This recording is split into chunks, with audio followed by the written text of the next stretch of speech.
नमस्कार, CG news की दरबार पे मैं नरेंद्र पांडे आप सभी का स्वागत करता हूँ।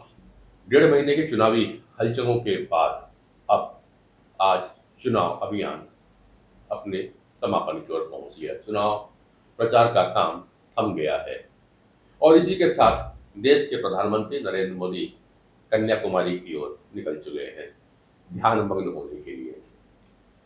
इसके पिछले वर्ष भी जब चुनाव हुआ था ना, तब भी मोदी साहब ध्यान करने के लिए केदारनाथ चले गए थे और एक बहुमत के साथ में सरकार बनाए। इस बार जाने के लिए जब वो कन्याकुमारी की ओर जा रहे हैं तो विपक्ष की आलोचनाओं का शिकार भी हो रहे हैं कि आखिर नरेंद्र मोदी इस बार कन्याकुमारी क्यों जा रहे हैं और उसको मीडिया में इतना तवज्जो क्यों करवाया जा रहा है। तो इस सारे विषय पे बात करेंगे आज हम अपने दरबार पे दो दरबारियों के साथ। डॉक्टर किशोर सिन्हा जी हमारे साथ हैं, भारतीय जनता पार्टी का पक्ष रखते हैं, साथ में ही एक राजनीतिक एनालिसिस है, पॉलिटिकल एनालिसिस है हमारे साथ भूपेंद्र साहू जी। और अभिनंदन आप दोनों का। साथ ही आज हम और विचार कर बात करेंगे क्योंकि चुनाव अभियान थम चुका है तो बहुत से लोग की कयासे चलेंगे कि आखिर 400 पार का क्या होगा या विपक्ष का क्या होगा। क्या नेता पक्ष की कुर्सी बचा पाएगी विपक्ष या विपक्ष अपनी सरकार बनाने में कामयाब हो जाएगी, जिस तरह से अरविंद केजरीवाल, अखिलेश यादव और तेजस्वी यादव जैसे लोग हल्ला कर रहे हैं। बात की शुरुआत करते हैं राज्य वाइज, लोकसभा वाइज क्या कंडीशन रही है और क्या कितनी सीटें किस पार्टी के पास आ जाएगी, कौन सरकार बनाने के करीब होगा, इस पे चर्चा कर लेते हैं किशोर जी। नहीं शुरुआत कर रहे हैं आपके साथ। तो हमारे भारतवर्ष में जिस तरह नारा भी नरेंद्र मोदी ने दिया कि 400 पार हम करेंगे, भाजपा का नारा रहा एनडीए के साथ में 370 भारतीय जनता पार्टी का होगा। तो सब इसमें सबसे बड़ा कंट्रीब्यूशन होता है लोकसभा में, वो उत्तर प्रदेश होता है। नहीं, निश्चित रूप से तो क्योंकि 80 लोकसभा सीटें वहां से आती है, तो उस निर्वाचन क्षेत्र से पहले चलते हैं। तो किशोर जी क्या देखिए, लगता है 80 में? ये तो हम सब जानते हैं। 80 में पहले कितना? नहीं, मैं बताऊंगा, मैं जरूर बताऊंगा आपको, लेकिन मैं आपको उत्तर प्रदेश की जो परिदृश्य कैसे बदली है, हाँ, ये इसको समझना बहुत जरूरी है। चलिए। पहले तो हर कोई जानता है कि देश के प्रधानमंत्री बनने का रास्ता उत्तर प्रदेश से होकर जाता है। ये हम लोग जब हम छोटे थे तब से सुन रहे हैं, आज भी सुन रहे हैं और उसको हम परिलक्षित मतलब होते हुए भी देख रहे हैं। जी। क्योंकि बहुत बड़ा राज्य है। पहले 85 सीट हुआ करती थी, पहले उत्तराखंड के अलग होने के बाद 5 सीट उत्तराखंड में चली गई, तो अभी आज उत्तर प्रदेश में 80 सीटें हैं। 80 सीटें। मैं आपको बताना चाह रहा हूं कि 2014 जब मोदी जी पहली बार चुनाव लड़े, उसके एक साल पहले अपने विश्वस्त साथी अमित शाह जी को वहां पे महासचिव और उत्तर प्रदेश को प्रभारी बनाकर भेजे। और उस समय क्या हुआ, संभवतः उसके पहले जब अमित शाह जी को गुजरात से जो कुछ इशू हुआ था और एक प्रकार से उनको राज्य से बाहर निकालने का था, तो उस समय भी वो गुजरात से बाहर निकलकर वो वाराणसी और उत्तर प्रदेश के कई शहरों में उस समय का उन्होंने सदुपयोग किया था। वो भी एक कारण था, तो उसको महासचिव बनाकर किया। और उन्होंने लगातार जो बीजेपी कल्याण सिंह जी के समय में जो थी, उसके बाद राजनाथ सिंह कुछ समय के लिए रहे अलायंस गवर्नमेंट में, उसके बाद बीजेपी वहाँ पे डाउनफॉल होते गया। उस संगठन जो जर्जर संगठन को अमित शाह जी ने संगठन को वहाँ पे सहयोगियों के माध्यम से इतना बेहतर तरीके से खड़ा किया और उस चुनाव में भारतीय जनता पार्टी 71 सीट लेकर के सहयोगियों के साथ 73 सीट लेकर के अपना दल के साथ आई थी। उसके पश्चात निरंतर संगठन को मजबूत करने का काम होते गया और 2017 में पहली बार वहाँ पे भारतीय जनता पार्टी जो है राज्य में बहुत बड़ी मेजोरिटी 325 सीट लेकर वहाँ पे चुनाव जीत कर आई और योगी आदित्यनाथ जी वहाँ के मुख्यमंत्री बने।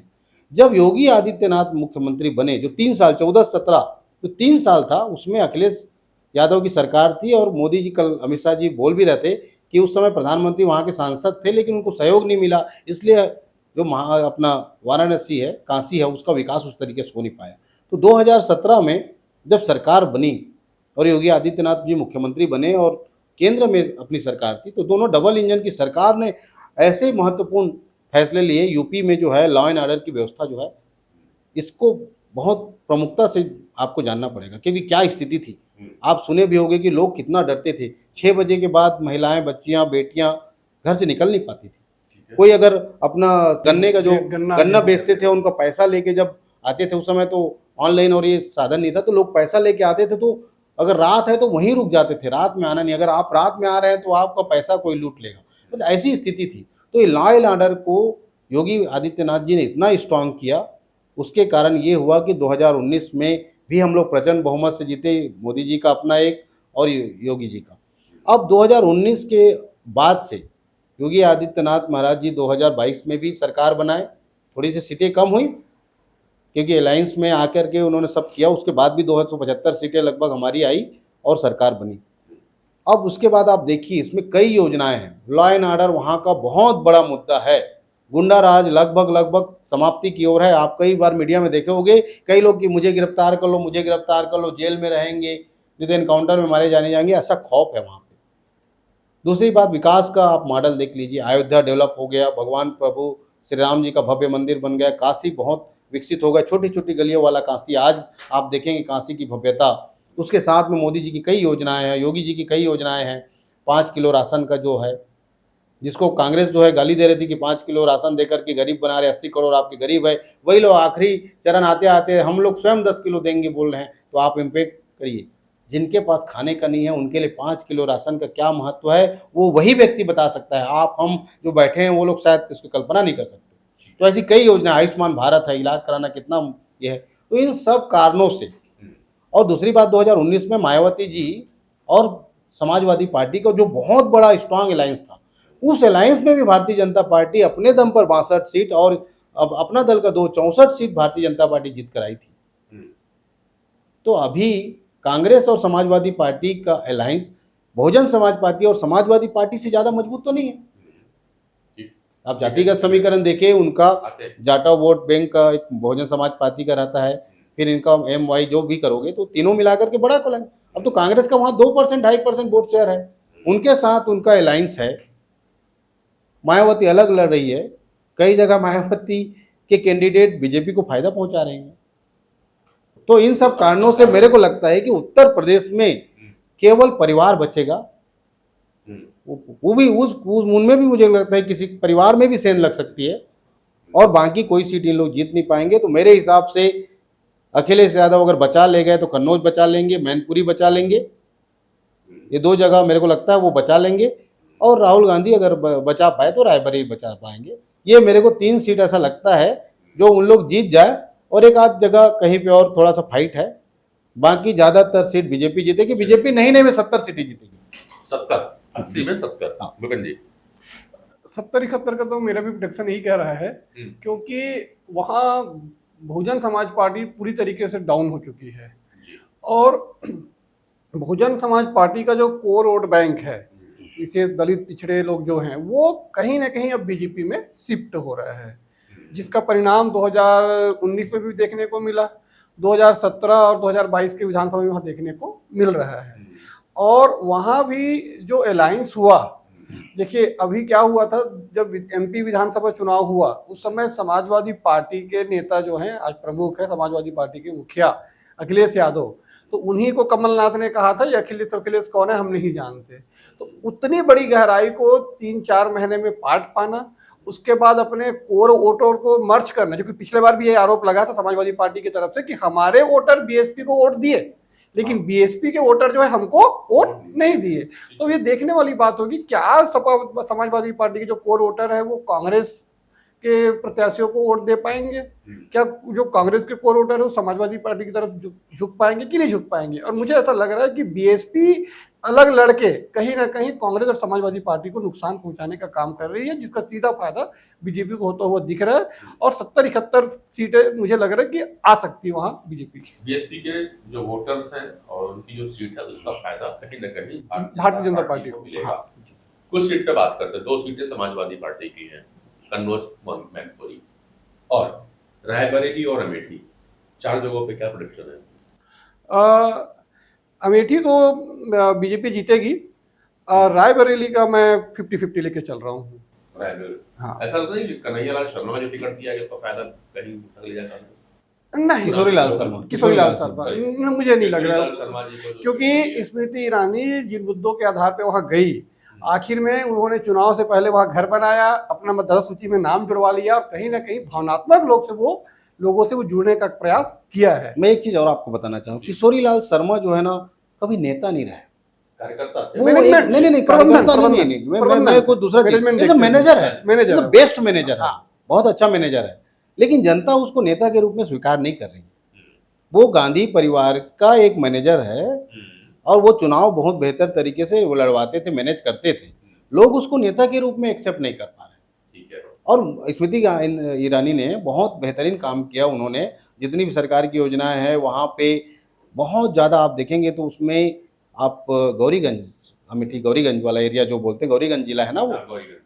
वो वहाँ पे बहुत कच्चे मकान और घास फूस से बने हुए मकान बहुत रहते थे। वहाँ पे गर्मियों के दिनों में आग लगने की समस्या बहुत होती थी, वो उसके लिए डिश फेमस कुख्यात था वो। और अभी इतने प्रधानमंत्री आवास में इतने पक्के मकान बन गए कि लोगों में वो आग लगने की समस्या कम हो गई। तो ये बहुत से फैक्टर है जिसके कारण मेरे को लगता है कि स्मृति ईरानी कंफर्टेबली जीत रही है। रायबरेली में मैं निश्चित रूप से बोलूँगा कि हल्का सा एज राहुल गांधी जी को है, ऐसा मुझे लगता है। कन्नौज में क्योंकि पिछला चुनाव भी सुब्रत पाठक जी जो है बहुत क्लोज मार्जिन से जीते थे। सुब्रत पाठक जी क्लोज मार्जिन में 2014 में हारे थे, 2019 में जीते थे वो। तो वो जो है चूंकि अखिलेश यादव जी आए हैं तो मेरे को लगता है वहाँ पे मामला थोड़ा सा है। अब वहाँ पे और वहाँ भी प्रत्याशी चेंज हुआ। पहले उन्होंने अपने कजन ब्रदर को दिया था, उसके बाद फिर उन्होंने उसको, क्योंकि वहाँ पे वो हार रहे थे, हाँ हार रहे थे, इसलिए स्वयं वहाँ पे वो गए।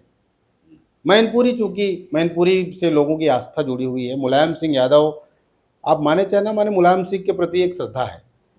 अखिलेश यादव जी उस चीज को मेंटेन नहीं कर पाए, लेकिन मुलायम सिंह क्या जमीन से जुड़े हुए थे, वो लोगों को परखना जानते थे। अखिलेश यादव उस तरीके से उतने परिपक्व नहीं। तो मुलायम सिंह का अपना एक इमेज है, विपक्षी लोग भी उनको सम्मान देते हैं। तो मेरे को लगता है कि मुलायम सिंह के नाम से संभवतः डिम्पल जो है मैनपुरी जीत जाए। चले तो अब हम चलते हैं दूसरे राज्य की ओर। दूसरा प्रमुख राज्य अगर कहें तो महाराष्ट्र का आता है, जहां पे लगभग 48 सीटें लोकसभा की हैं। शिवसेना के साथ में भारतीय जनता पार्टी वहां चुनाव लड़ती थी और अच्छे मार्ग के साथ में जीतती भी थी। शिवसेना में 2 टूक फाड़ हो गया। कद्दावर नेता रहे हैं एनसीपी के शरद पवार जी, और शरद पवार की जो एनसीपी रही वह भी चाचा भतीजे में बढ़ गई। अब लोकसभा चुनाव में 48 में से क्या रहेगा भारतीय जनता पार्टी का? महाराष्ट्र बहुत ही उलझा हुआ स्टेट है आज के डेट में। अगर आप पूरे देश का परिदृश्य देखेंगे तो सबसे उलझा हुआ लगेगा आपको महाराष्ट्र। वहाँ पे लोगों को भी पता नहीं है। कई बार मैं कुछ चैनलों में देख रहा था, पत्रकार लोग भी भूल जाते हैं कि वो किस पार्टी में था और अभी किस पार्टी में है। तो ये बड़ा कन्फ्यूजन है, क्योंकि 2 बड़ी पार्टी, वहाँ की 2 बड़ी रीजनल पार्टी शिवसेना और एनसीपी, दोनों 2 फाड़ हो गई है। ठीक है, 2 टुकड़ों में गई है। एक जो चुनाव आयोग की दृष्टि से जिसको हम असली शिवसेना बोले, वो भारतीय जनता पार्टी के साथ है, शिंदे जी के नेतृत्व में। और शिंदे और उद्धव, चलिए शिंदे शिवसेना जो है वो भारतीय जनता पार्टी के पास है, और उद्धव शिवसेना जो है अब वो अलग मसाल की चुनाव लेकर के वो चुनाव में तैयारी कर रहे हैं। तो जो मेरा आकलन है कि थोड़ा सा वहाँ पे टफ है बीजेपी के लिए, लेकिन बीजेपी मोरलेस 1-2 सीट ऊपर नीचे करके मुझे लगता है अपना पुराना टैली लगभग बरकरार रखेगी। कल अमित शाह जी का मैं एक इंटरव्यू भी देख रहा था, उसमें भी उन्होंने माना कि थोड़ा सा अपने लिए वो है, और वहाँ पे जो स्थिति मोरलेस सेम रहेगा, 1-2 सीट को ऊपर नीचे हो सकता है। तो मेरे को लगता है 23 था वहाँ पे भारतीय जनता पार्टी का, तो भारतीय जनता पार्टी 22 से 24 के आसपास, जो भी है 23, 24, 22 लगभग उतना ही रहेगा। मुझे लग रहा है कि महाराष्ट्र में बीजेपी को नुकसान नहीं होना चाहिए। जो भी नुकसान होगा वो एनसीपी और जो शिवसेना जो बंटवारा हुआ वहाँ होगा, और उसमें भी मुझे लग रहा है कि कोर वोटर कंफ्यूज होगा कि उस सिंबल पे जाए कि नए चिन्ह पे जाए। और अगर जो हमारे केवल क्या है, देखिए हमारे जो ग्रास रूट के जो वोटर हैं, जो गांव में रहते हैं, जो लिटरेट नहीं है, वो लोग सिंबॉलिक हैं, सिंबल पे जाते हैं। मतलब आपको हमारे देश में जब लोकसभा चुनाव हुआ तो एक जमाने में तो स्थिति ये थी कि हमारे यहाँ प्रत्याशियों को रंग दिया जाता था कि ये नेहरू जी का लाल रंग है, कि इनका पीला रंग है, इस तरीके, मतलब ये हालत रही है। बाद में धीरे धीरे सिंबल आया, फिर राष्ट्रीय चिन्ह बनते गए, अलग अलग पार्टियों को चिन्ह देते गए। तो मुझे लग रहा है कहीं ना कहीं सिंबल जो छीन लिया गया, या जैसा भी इसी का निर्णय था, उसका नुकसान शायद शरद पवार और उद्धव ठाकरे गुट को हो सकता है। और अगर लोगों में सिंपैथी वोट है तो वो उन्हीं को जाएगा, उन्हीं आपस में ही वो लोग उलझे हुए हैं। मुझे यहाँ कांग्रेस और बीजेपी के लिए बहुत ज्यादा माइनस प्लस की संभावना कम दिख रही है। ये अपना लग रहा है कि अपना जो ये लोग अपनी पोजीशन है उसको बना के रख सकते हैं। दोनों की लड़ाई का कुछ न कुछ फायदा हाँ। जनता पार्टी को भी यहाँ पे शिफ्ट होता दिखाई देता है। जैसे कि आप यूपी में मान रहे हैं आप लोग की दोनों की बातों से कि लगभग 10% का लाभ यूपी में तो निश्चित रूप से यूपी में 8 से 10 सीट का बीजेपी को डायरेक्ट फायदा है। बीजेपी 25 में चुनाव लड़ती थी, उसमें 23 सीट जीती और शिवसेना 23 में लड़ करके 18 सीट जीती थी। तो 23 से बढ़ेगी सीट यहाँ पे वो 23, 24, 22 हो सकता है, लगभग मतलब अपना यथास्थिति मेंटेन करेगा। बीजेपी डैमेज नहीं हो रही है, वहाँ डैमेज जो होगा ये एनसीपी और उद्धव गुट या शरद पवार गुट, जैसा आप उसको बोले उसी में होगा। हाँ। दोनों शिवसेना हाँ और दोनों एनसीपी की बात करें कि आपस में। और यहाँ पर बीजेपी ने एक अच्छी चीज ये किया जिससे उसको नुकसान इसलिए भी नहीं हो रहा कि इन्होंने दोनों पार्टियां टूटी, उनको अपने में नहीं मिलाया। अगर अपने में मिलाता तो सीधा ये प्रभाव जाता, ये मैसेज जाता कि देखो इन्होंने खरीद लिया है, जो भी ईडी वीडी जो भी हम बोलते हैं इस तरीके की चीजें होती। उन्होंने बोला भी तुम आपस में लड़ो, और दोनों पार्टियां टूटी और दोनों पार्टियां पब्लिक में जाके बता रही कि मैं ओरिजिनल हूँ। इसमें बीजेपी कहीं नहीं है। बीजेपी अपना प्रचार अपने तरीके से कर रही है, अपने स्थान पे रहेगी। हाँ। पे है ज्यादा फायदा ना नुकसान। हालांकि गडकरी जी को लेके थोड़ा सा उद्धव ठाकरे ने उसको फायदा उठाने का प्रयास किया था। हाँ। पर गडकरी जी का फायदा उनको भी नहीं मिल पाया, उन्होंने तो मंत्री पद का ऑफर दे दिया था। चलिए चलते एक और महत्वपूर्ण राज्य है और वो है पश्चिम बंगाल।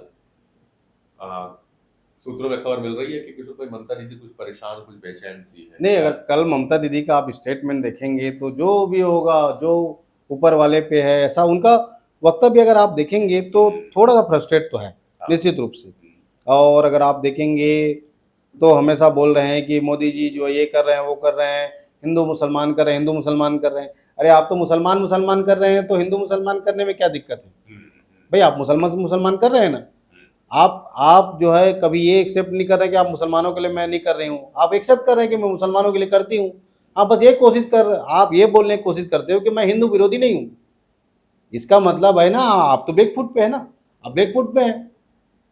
आप बताइए, आप 72 जातियों का 71 जातियों का लिस्ट अभी नया ले हो गया और 2011 में आपने जोड़ा, दोनों में 122 ओबीसी की जातियां शामिल हुई, उसमें केवल 9 जातियां हिंदू समाज से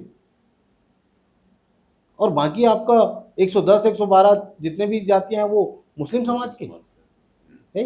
जबकि मुस्लिम की वहाँ जनसंख्या 28% है, हिंदुओं को 72% है। तो आप अनुपातिक भी देखते तो उनका 7 8 10 जाति जुड़ना था, हिंदुओं का 100 जाति जुड़ता तो समझ में आता कि आपका जेन्युइन है। हम जानते हैं कि ओबीसी समाज में मुस्लिमों को आरक्षण है, लेकिन आपका डाटा को देखने से लग जाएगा। आप 5.5 लाख मुसलमानों के जाति प्रमाण पत्र जारी कर दिए, वो किनका आरक्षण खा रहे हैं? ठीक है, वो हिंदू समाज का आरक्षण खा रहा है। वो अन्य पिछड़ा वर्ग के जो आर्थिक और सामाजिक रूप से जो पिछड़े हैं ओबीसी के, उनका आरक्षण खा रहे हैं। भाई आपका आरक्षण तो फिक्स है। भारतीय जनता पार्टी को इसलिए लाभ मिलेगा क्योंकि जो ओबीसी का वो वर्ग जिनको पूरा उनको लाभ मिलना चाहिए था, उसका तो आधा से ज्यादा हिस्सा, आधा हिस्सा वो मुस्लिम लोग जो ओबीसी में आए हैं वो खा रहे हैं। तो वो तो ओरिजिनल जो ओबीसी का जो था उनको नुकसान हो रहा है। क्या हुआ हाई कोर्ट का जो फैसला है, कुछ लाभ मिल रहा है? नहीं, हाई कोर्ट के फैसले से देखिए अभी मुझे नहीं लगता है कि बीजेपी को बीजेपी का सिर्फ लाभ तो मिलना ही नहीं है, क्योंकि जो प्रभावित है वो तो दूसरे वर्ग के लोग हैं। जो ममता को कोर बैंक है, इसलिए ममता को ये असंवैधानिक बोल सकते हैं आप। वो देखो वो ये बोल सकती थी कि हम इस हाई कोर्ट के निर्णय के खिलाफ सुप्रीम कोर्ट जाएंगे, उनका कानूनी अधिकार है। लेकिन ये कहना कि हम इसको लागू नहीं होने देंगे, ये थोड़ा सा उचित नहीं था, क्योंकि ये आप जिस संविधान की दुहाई देते हुए सरकार के खिलाफ जा रहे हो, कहीं ना कहीं उसका एक और कांग्रेस मैं स्पष्ट कर दूं कि मायावती की जो स्थिति यूपी में है वो धीरे धीरे ममता बनर्जी, क्योंकि इन्होंने कोई सेकंड पथ खड़ा नहीं किया और इन्के जो अच्छे लीडर रहे, स्वयं शुभेंदु अधिकारी जो आज बीजेपी के टॉप लीडर में है बंगाल में, अधिकारी बनने वाले वो इसलिए छोड़ दिए कि उन्होंने अपने भतीजे को आगे किया।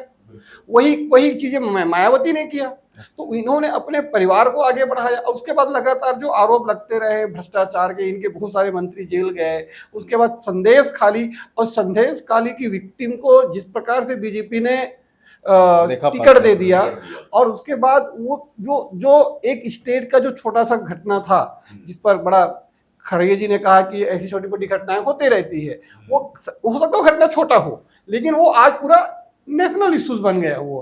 तो मुझे लग रहा है जिस प्रकार से उस खंडेर खाली में बीजेपी खड़ा हुई जाके उन विक्टिम्स को उन्होंने सपोर्ट किया, टिकट दिया, तो मुझे लग रहा है बीजेपी वहां बेहतर कर सकती है। चलो, पिछली बार 18 बीजेपी निश्चित तौर पर 26 सीट से ज्यादा, कम नहीं होगा, 26 से ज्यादा ही होगा। मैं तो यहाँ बीजेपी को 30 के आसपास ले जा रहा हूँ। तो कुल मिला के 26 से 30 जाती सीट दिखती है, तो 28 के आसपास का एक रेशो बनता है। तो पिछली बार से ग्रोथ यहाँ भी भारतीय जनता पार्टी को लगभग 10 सीटों का फायदा यहाँ पे दिख रहा है। मैं वो भी आकलन करने की कोशिश कर रहा हूँ कि 400 पार के अपन कितने पास पहुंचते। तो 10 यहाँ है और 10 यूपी में बढ़ा दिए आप लोग, है ना। तो 20 सीटें हो चुकी हैं, आगे बढ़ जाते हैं। अगला एक और महत्वपूर्ण है बंगाल के पड़ोस में बिहार। 39 लोकसभा सीटें बिहार की आती हैं। और बिहार की राजनीति में कहें तो जो भारतीय जनता पार्टी का एनडीए का एक अलायंस चल रहा है, नीतीश कुमार जी का जनता दल यू, नीतीश कुमार की अपनी छवि वहां पे काफी कमजोर हुई है और जनता दल यू भी वहां पे कमजोर हुआ है। और उसके साथ साथ में जनता दल एस जो है इनका लालू यादव का, उसमें तेजस्वी यादव थोड़ा सा मैच्योरिटी के साथ आगे आए हैं और उनको काफी कुछ समर्थन भी मिलता हुआ दिखाई पड़ा है। ऐसे में बिहार में भारतीय जनता पार्टी का प्रदर्शन कैसा उम्मीद करते हो? कितना? देखिए, बिहार में भारतीय जनता पार्टी इंटैक्ट है। भारतीय जनता पार्टी बल्कि जितनी वोट मिलता था उससे ज़्यादा मिलेगा। मोदी जी के अपना एक आभामंडल है। मोदी जी जो महिलाओं के लिए, महिलाओं में मोदी जी का एक अपना क्रेज है। तो वो जो महिलाएं हैं, और 3 तलाक से तो मुझे ऐसा लगता है कि कई मुस्लिम महिलाएं भी चुपचाप जो है भारतीय जनता पार्टी को वोट कर रही है। कई लोग, सबको नहीं बोल रहा हूँ, कुछ लोग, और महिलाओं का एक। दूसरी बात, आप नीतीश कुमार वाला जो फैक्टर बोल रहे हैं, नीतीश कुमार कितना भी कमजोर हो जाए, उसके पास 10, 12, 13% का अपना एक एन ब्लॉक वोट है उनके पास। कुर्मी कुशवाहा वाला जो वर्ग है उसका एक वोट है। और दूसरी बात, जो लोग अभी के जो यंग लोग हैं शायद वो ना जाने, लेकिन जो 30, 40, 45 साल के लोग हैं वो जंगल राज क्या होता है, लालू का जंगल राज आंखों से देखे हैं। तो वो जो लोग हैं ना, अभी का युवा जो पहली बार वोट दे रहा होगा या 25, 26, 27 साल का होगा, वो शायद ना जाने, लेकिन पुराने लोग को जंगल राज क्या है वो मालूम है। तो वो आरजेडी को उतना समर्थन करेगा मुझे नहीं लगता। दूसरी बात, जो पिछला जेडीयू और आरजेडी का जो अलायंस था, वो सरकार था, उसमें जो नौकरी दिए, नौकरी तो खैर मुख्यमंत्री के साइन से ही गया, लेकिन उसको परसेप्शन क्रिएट करने में तेजस्वी आगे निकल गए। और ये मैसेजिंग तो इसको मैं मानूंगा, इस चीज़ को मैं मानूंगा। 35 साल का युवा है, लेकिन इस चीज़ को मैं मानूंगा कि वो नौकरी मैंने दिया या हमने दिया, ये परसेप्शन के मामले में वो युवाओं में है। ये निश्चित रूप से, ये निश्चित रूप से इसी में मैं आगे जोड़ूंगा, नीतीश का बाहर निकलने का कारण यही था। क्योंकि काम सरकार कर रही थी, लेकिन श्रेय सिर्फ आरजेडी को जा रहा था कि हमने करवाया, कि हमने। और इस पर मैं थोड़ा सा और आपको कहना चाहूंगा कि ये शायद बिहार और देश की राजनीति पहले बार हुआ है, शायद आप लोग इसको मिस कर रहे हैं। वहां सबसे महत्वपूर्ण आज की तारीख में हो गया पूर्णिया की सीट, जहां हमारे यहाँ जो छत्तीसगढ़ से राज्यसभा सांसद हैं, उनके पति पप्पू यादव एक दिन पहले कांग्रेस ज्वाइन करते हैं। कांग्रेस उनको टिकट नहीं देती, टिकट आरजेडी खाते में चला जाता है। वहां जेडीयू छोड़ के आई विधायक को तत्काल टिकट देते हैं। और आप जिस मैच्योरिटी की बात कर रहे थे, मुझे वो बड़ा ताज्जुब लगा कि कैसे मतलब तेजस्वी ऐसा बोल सकते हैं। तेजस्वी ने को यहाँ तक बोलना पड़ा कि अगर आप हमको वोट नहीं देंगे तो बीजेपी को दे दे, पप्पू यादव को मत। तो क्या ये कैसे संभव है? क्या आप उस सीट पे इतना कमजोर हो चुके हो कि आप अगर हमको सीट वोट ना दे तो आप बीजेपी को दे दे? और अगर मैं ये चाहता हूँ 2 मिनट के लिए, अगर मान लो पप्पू यादव जीत भी गया तो आप तो खुश होना चाहिए ना, वो तो कांग्रेस का आदमी है, उनकी पत्नी कांग्रेस में है, तो आखिर में जाएगा तो वो एनडीए गठबंधन में जाएगा। तो आप इतने हतोत्साहित क्यों हो रहे हो? अगर पूर्णिया में ये हालत है तो बिहार की स्थिति बहुत अच्छी नहीं कहा जा सकता। मुझे ऐसा लग रहा है कि पिछले बार आरजेडी 0 थी, वहां वो 2-3 सीटें लेगी। बीजेपी का जो अपना सीट है वो बचा लेगी। नीतीश वाला कोटे में उनको नुकसान होगा, मुझे ऐसा उम्मीद है, वहां पर ऐसा हो सकता है। अगर हम इंडिया के हम बात करें एनडीए गठबंधन की, तो बिहार में एनडीए गठबंधन को मुझे लग रहा है 4-5 सीटों का नुकसान हो सकता है। 39 में से 33-34 सीटें उनको नहीं, वहां तो ज्यादातर लोग ये भी बोल रहे हैं कि लालू जी को चिंता नहीं है आरजेडी का। लालू जी को चिंता है कि वो दो जो बेटी लोग को टिकट दी है, और वो भी सारण से और पाटलिपुत्र से, हाँ, भगवान करे वो जीत जाए, बस इतना ही उनकी चाहत है। जबकि दोनों की सीट फंसी हुई है और दोनों की स्थिति उतनी अच्छी नहीं है, वो दोनों बेटियां उनकी हार सकती है। लेकिन उनकी इच्छा है कि आरजेडी का जो भी हो, लेकिन ये दोनों जीत जाए। लालू जी यही चाह रहे हैं, यही तो परिवारवाद है, इसी से तो लड़ रही है। और यही मोदी जी इसी को बोलते हैं बार बार। तो बिहार में भी बहुत कुछ नुकसान भारतीय जनता पार्टी को नहीं है, और अलायंस को थोड़ा सा अलायंस नुकसान, को थोड़ा सा अलायंस का नुकसान अलायंस को होता है। तो 20 उधर गए थे, 4 सीट यहाँ नुकसान हम टोटल एनडीए में ले लेते हैं। आगे बढ़ जाते हैं। हमारे पास दूसरा बड़ा जो राज्य आता है वो मध्य भारत का आता है, मध्य प्रदेश। 29 लोकसभा सीटें यहाँ पे है। पिछली बार कांग्रेस के पास में 1 सीट गई थी लोकसभा की। हालांकि जब विधानसभा का चुनाव हुआ उसके बाद में पूर्व मुख्यमंत्री मध्य प्रदेश के शिवराज सिंह चौहान ने कहा था कि मैं 29 की 29 कमल मोदी जी खिलाऊंगा, 29 से 29 कमल मैं एक गिफ्ट के रूप में मोदी जी को दूंगा। तो क्या लगता है 29 की 29 कमल जाएंगे? देख, पिछली बार तो 29 में 28 जीती थी। इस बार छिंदवाड़ा में बहुत बहुत बेहतर प्रदर्शन भारतीय जनता पार्टी ने किया है छिंदवाड़ा में। और एक साहू कैंडिडेट है वहाँ पे जो भारतीय जनता पार्टी ने है, और वहाँ पे पिछले बार भी थे, और यंग व्यक्ति है वो। और पहली बार अगर आप कमलनाथ जी और उनके परिवार का आप कहना चाहिए कि बॉडी लैंग्वेज अगर देखेंगे तो लगेगा कि सीट बहुत फंसी हुई है। तो मुझे लगता है कि 28 तो कंफर्म है, और इस 29वें सीट पे 50-50 बोल सकते हैं। दिग्गी राजा हार रहे हैं 100%, हार रहे हैं 100%। देखिए, एमपी विधानसभा चुनाव के बाद जो जानकारी मिला आपको बताता हूँ कि 2-3 सीटों पे है। एक तो ये फंसी हुई है, बहुत टक्कर है, नेक टू नेक फाइट है। दिग्गी राजा के ऊपर भी लोग दांव लगा रहे हैं, और सतना की सीट पे मध्य प्रदेश में वहां भी लोग थोड़ा सा सुविधा में चल रहे हैं। नहीं, मैं जो मैं यहाँ छूट रहा है, मैं ये बताना चाह रहा हूँ, विधानसभा चुनाव और विधानसभा चुनाव के बाद जो कांग्रेस में घटनाक्रम हुई कि 2-3 महीने तक आचार संहिता के पहले तो माहौल ये था कि कमलनाथ बीजेपी ज्वाइन कर रहे हैं। उनके घर में भगवा लहरा गया है, खंडन भी नहीं हो रहा था, और खंडन भी नहीं हो रहा था। और मजेदार चीज, जब जीतू पटवारी को प्रत्यक्ष बनाया गया तो उसके बाद एक प्रकार से कोप भवन में चले गए कमलनाथ। तो इस ऐसी अगर संगठन की स्थिति है तो आप चुनाव में कैसे परफॉर्म करेंगे? देखिए, होता क्या है, जब माहौल बनता है, भाई आज तो स्थिति ये है कि फिर वह वापस यूपी में अखिलेश बोलता है हम एक सीट में फाइट कर रहे हैं, 79 जीत रहे हैं, एक में लड़ रहे हैं बस। तो ऐसा हो सकता है क्या? लेकिन बोलने का होता है। और इसी एमपी में मैं समझता हूँ विधानसभा चुनाव में हम बीजेपी की सरकार बनते हुए नहीं देख पा रहे थे, लेकिन जब रिजल्ट आया तो आप देखिए, तो मुझे लग रहा है कि यहाँ हो सकता है इस बार 29 की 29 हो जाए, या वही 27-28 वाला रेशियो जो है आपको देखने को मिल सकता है। 28 के आसपास की है, वरना 29 कमल।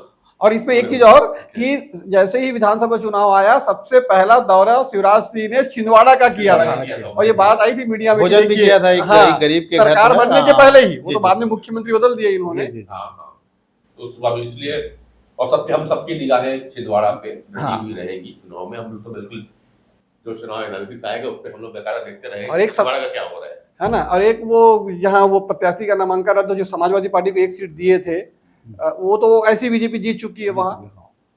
इंदौर भी बीजेपी जीत चुकी है, इंदौर भी जीत चुके हैं वहाँ पे शंकर लालवानी जी। चले अगले थोड़ा सा दक्षिण की ओर चल देते हैं। और भाजपा का एक अच्छा मजबूत गढ़ है दक्षिण में कहा जाए, वो है कर्नाटक। 28 लोकसभा सीटें आती हैं। तो हम पहले आपके पास चलेंगे कर्नाटक की ओर। थोड़ा सा एंटी इनकम्बेंसी रही, एंटी इनकम्बेंसी तो रही, और पिछला विधानसभा चुनाव हारे हैं। लेकिन मैं ऐसा मानता हूँ, अगर गिरी से गिरी हालत में भी बीजेपी वहाँ 20 से कम सीट तो नहीं लाएगी। रेवन्ना जी का बड़ा केस होगा। देखो, रेवन्ना जी का जो खेल हुआ ना, तो रेवन्ना जी का खेल जो है वो आपको बताऊंगा पूरी अंदर की कहानी।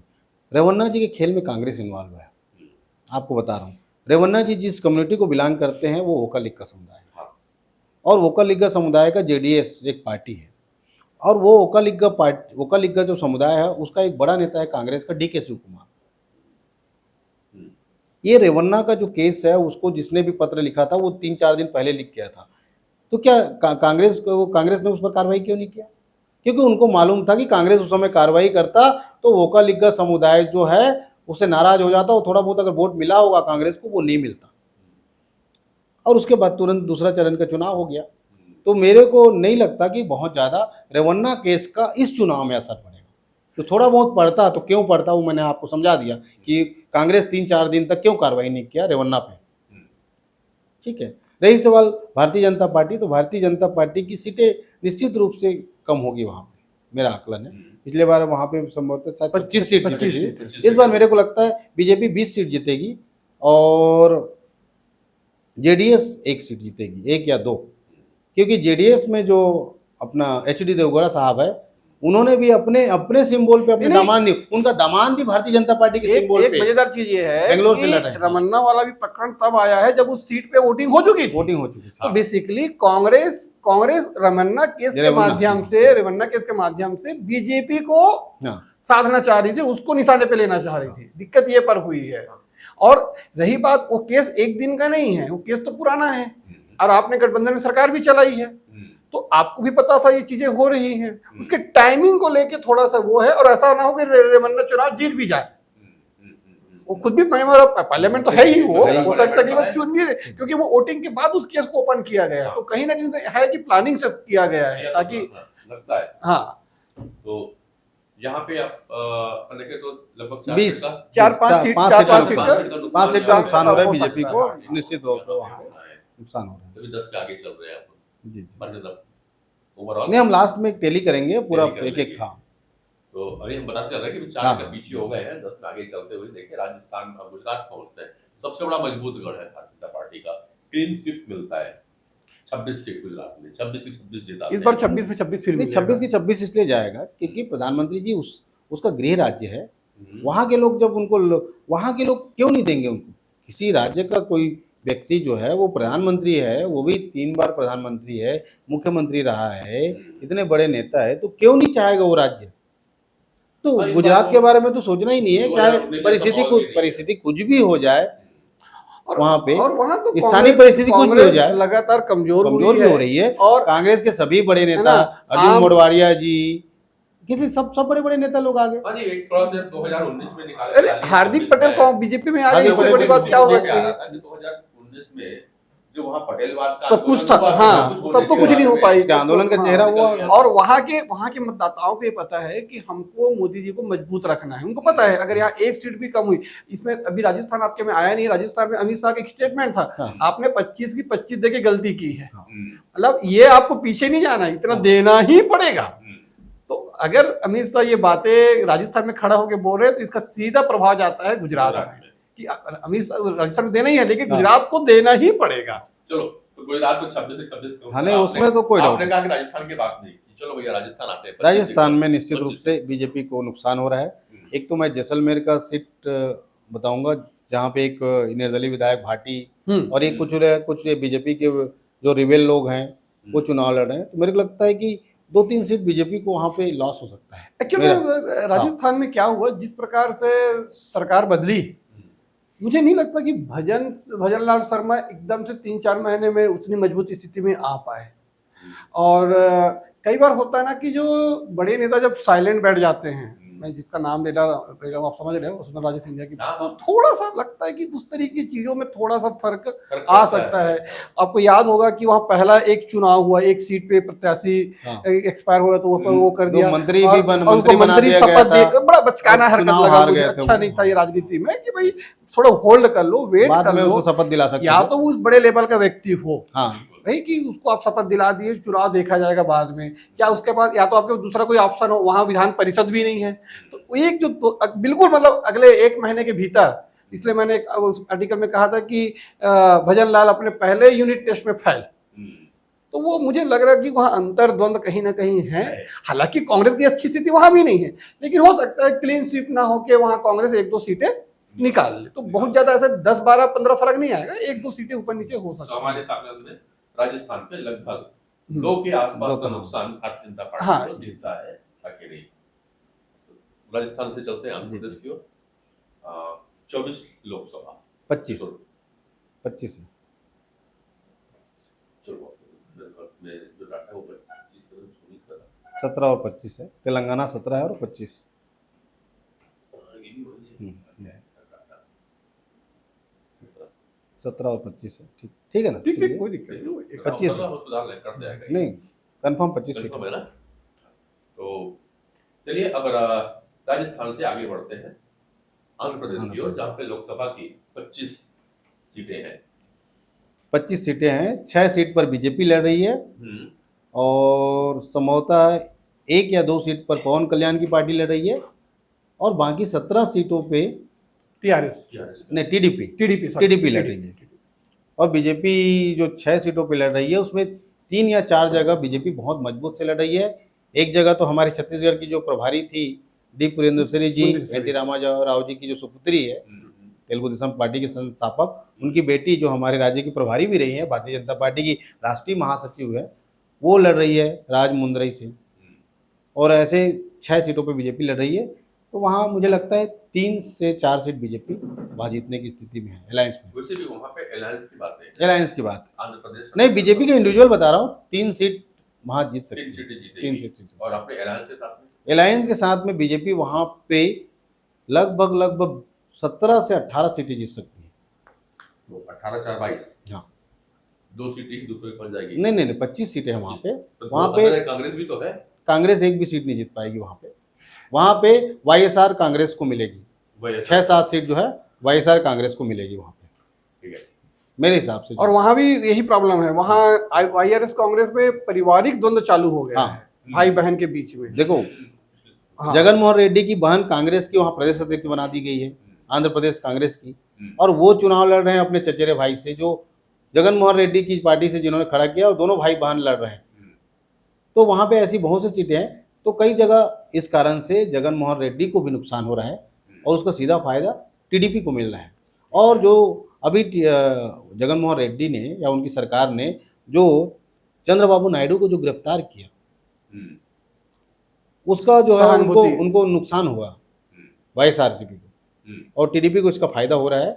और बीजेपी के आने से, और पवन कल्याण का भी एक आभा मंडल है, क्योंकि बड़ा परिवार से आता है। चिरंजीव जो कांग्रेस में कभी रहे, प्रजा राज्यम पार्टी बनाए, फिर कांग्रेस में विलय कर दिए, उनके भाई का पार्टी है पवन कल्याण, और चिरंजीवी और उसका परिवार, फिर देखो वो चिरंजीवी वाला एक परिवार, फिर एनटी रामाराव जी वाला, एनटीआर वाला परिवार, दोनों फिल्म इंडस्ट्री से लेकर के ही उनका एक आभा मंडल है। तो अभी जो है एक, और साथ में बीजेपी और नरेंद्र मोदी जैसा एक बड़ा चेहरा, बड़ा लीडरशिप है। मेरे को लगता है इन सब कारणों से बीजेपी और एनडीए वहाँ पे 17-18 सीटों पर जीत सकती है। बीजेपी 3 सीट जीत सकती है। और अच्छी चीज ये रही कि अब चंद्रबाबू नायडू को समझ में आ गया कि वो पीएम नहीं बन सकते, कि 10 साल पहले तक वो पीएम का वो लेके चल रहे थे, और इसीलिए वो एनडीए छोड़ के भी गए। ये जो लोग है ना, हैं, और भूपेंद्र भाई, ये लोग पीएम कैंडिडेट नहीं बन सकते, ये पीएम मटेरियल समझते हैं अपने आप, और कैंडिडेट कभी नहीं बन पाएंगे। और वाईएसआर के साथ हालांकि पर्दे के पीछे पिछले 5-10 साल से बीजेपी की दोस्ती भी रही है, हर नेशनल इश्यूज पे, राज्यसभा में मदद भी किया, नेशनल इश्यूज पे उन्होंने समर्थन किया हमेशा। तो कहीं ना कहीं ये जो बिखराव हुआ, तो मुझे लग रहा है कि उसका फायदा बीजेपी भी मिलेगा और टीडीपी को भी मिलना चाहिए। टीडीपी और जगन मोहन रेड्डी जो पार्टी है आपस में आगे बस नहीं आंध्र प्रदेश में इस बार सरकार भी जो है, राज्य की सरकार, इस बार विधानसभा चुनाव भी हुआ है वहाँ पे। हाँ। और निश्चित रूप से मुझे लगता है इस बार वहाँ पे तेलुगु देशम पार्टी और भारतीय जनता पार्टी पवन कल्याण के साथ अलायंस की सरकार बना। तो यहाँ पे 175 विधानसभा की सीटें हैं वहाँ पे। यहाँ पे भारतीय जनता पार्टी को लगभग 1 सीट का फायदा हो सकता है। नहीं 3 सीट का फायदा हो रहा है। बीजेपी 0 है वहाँ पे, 6 में 3 सीटें जीतेगी बीजेपी वहाँ पे। मैं टीडीपी को दे रहा था वैसे, पर आप लोग बोलते हैं तो मैं आपको मान लेता हूँ। चलो, आंध्र प्रदेश में हमारे दोनों पैनलिस्ट बोलते हैं कि 3 सीट का फायदा होगा, और बाकी टीडीपी लेकर के आ रही है। तो चलिए 3 सीट यहाँ गिन लेते हैं जहाँ नुकसान हुआ। नहीं, बीजेपी 6 सीट पे चुनाव लड़ रही है, अलायंस है, तो 3 तो जीत लेके जा रहे हो, ठीक है। नहीं टोटल जो है 25 में से 3 बीजेपी को आ गई। टीडीपी पर कितना जाएगी? टीडीपी के पास लगभग जाएगी 12 से 13-14 तक, तो 17 हो गया, और एक आध सीट जनसेना का, 18 सीट, 17-18 सीटें, और 7 सीट के आसपास जाएगी वो वाईएसआरसीपी। ठीक है, आइए उड़ीसा चलते हैं। 21 लोकसभा है उड़ीसा में। उड़ीसा में विधानसभा की भी चुनाव है, वहाँ 147 विधानसभा की सीट है और 21 लोकसभा की सीट है, दोनों जगह दोनों एक साथ चुनाव है। और जब परसों जो आखिरी चरण का चुनाव है, उड़ीसा में भी वोटिंग है कई एरिया में, 5-6 लोकसभा पे। उड़ीसा का एक ऐसा ट्रेंड है कि वहां पे जनता जल्दी लोकल पार्टी नवीन पटनायक के ऊपर वोट करती है। नवीन पटनायक बहुत ज्यादा तटस्थ रहने की कोशिश करते हैं, खुल करके बीजेपी के साथ में नहीं आते हैं। हालांकि जब सरकार बन जाती है तो बीजेपी से मदद लेने की पूरी कोशिश करते हैं, विरोध भी नहीं करते वो। ऐसे में जनता वहां भारतीय जनता पार्टी को लोकसभा में कितना वोट कर पाती है? देखिए क्या है, ऐसी कौन कौन सी सीटें आपको लगती है जहां पे बीजेपी को कर जाएगी? देख बीजेपी जो पिछले चुनाव में 8 सीटें जीती थी, हाँ। और बीजेपी का जो केडर है पिछले 5 साल में जितना मेहनत बंगाल, तेलंगाना और उड़ीसा, ये 3 राज्यों में बीजेपी का केडर और बीजेपी का जो संगठन है सबसे ज्यादा काम करे। उड़ीसा में बीजेपी को मालूम था कि नवीन पटनायक का कोई सक्सेसर नहीं है, मतलब उनका उत्तराधिकारी नहीं है वहाँ पे। जो एक IAS है जो VK पांडियन है, वो जो है इनडायरेक्टली सरकार चला रहे हैं, सबको मालूम है। अभी चर्चा भी आ रहा है, और नवीन पटनायक की स्वास्थ्य जो है वो खराब है, वो सब जानते हैं, भले जो भी हो, हल्का फुल्का खराब तो उनको शुरू से चल रहा है। दूसरी बात, वहाँ पे एक रिलक्टेंट जो बोलते हैं ना, कहना चाहिए कि लगातार जब सरकार हो जाती है ना तो एक थकान जैसा आ जाता है। और उड़ीसा की आम जनता, मैं खुद दो लोकसभा जो है बड़गढ़ और कालाहांडी जो लोकसभा है, उसमें 7-8 विधानसभा है, वहाँ मुझे घूमने का और चुनाव प्रचार में शामिल होने का और जाने का मौका मिला। मैं देखा कि मैं जितने जगह गया उसमें नौपड़ा जो विधानसभा, वहाँ टफ फाइट लगा मुझे थोड़ा सा। बाकी कई विधानसभा है जिसमें बीजेपी एक तरफा जीत रही है, और बड़गढ़ लोकसभा भी जीत रही है और कालाहांडी लोकसभा भी जीत रही है जहाँ मैं गया हूँ। और मेरा वहाँ पे आकलन है कि लोगों में वो लगने लगा है। और वहाँ पे जो भगवान जगन्नाथ का जो एक श्री रत्न भंडार है, उसका जो मामला है वो लोगों के दिल में, क्योंकि आप देखेंगे उड़ीसा के एक एक गांव में भगवान प्रभु जगन्नाथ जी के मंदिर आपको मिलेगा। भगवान जगन्नाथ, प्रभु जगन्नाथ से ऐसा अटैचमेंट, उड़ीसा की रग रग में भगवान प्रभु जगन्नाथ बैठे हुए हैं। और वहाँ के रत्न भंडार है, और वो रत्न भंडार की चाबी जो है वहाँ कलेक्टर साहब का, पुरी के कलेक्टर के पास रहता था, और पिछले 6 साल से वो चाबी गायब हो गई।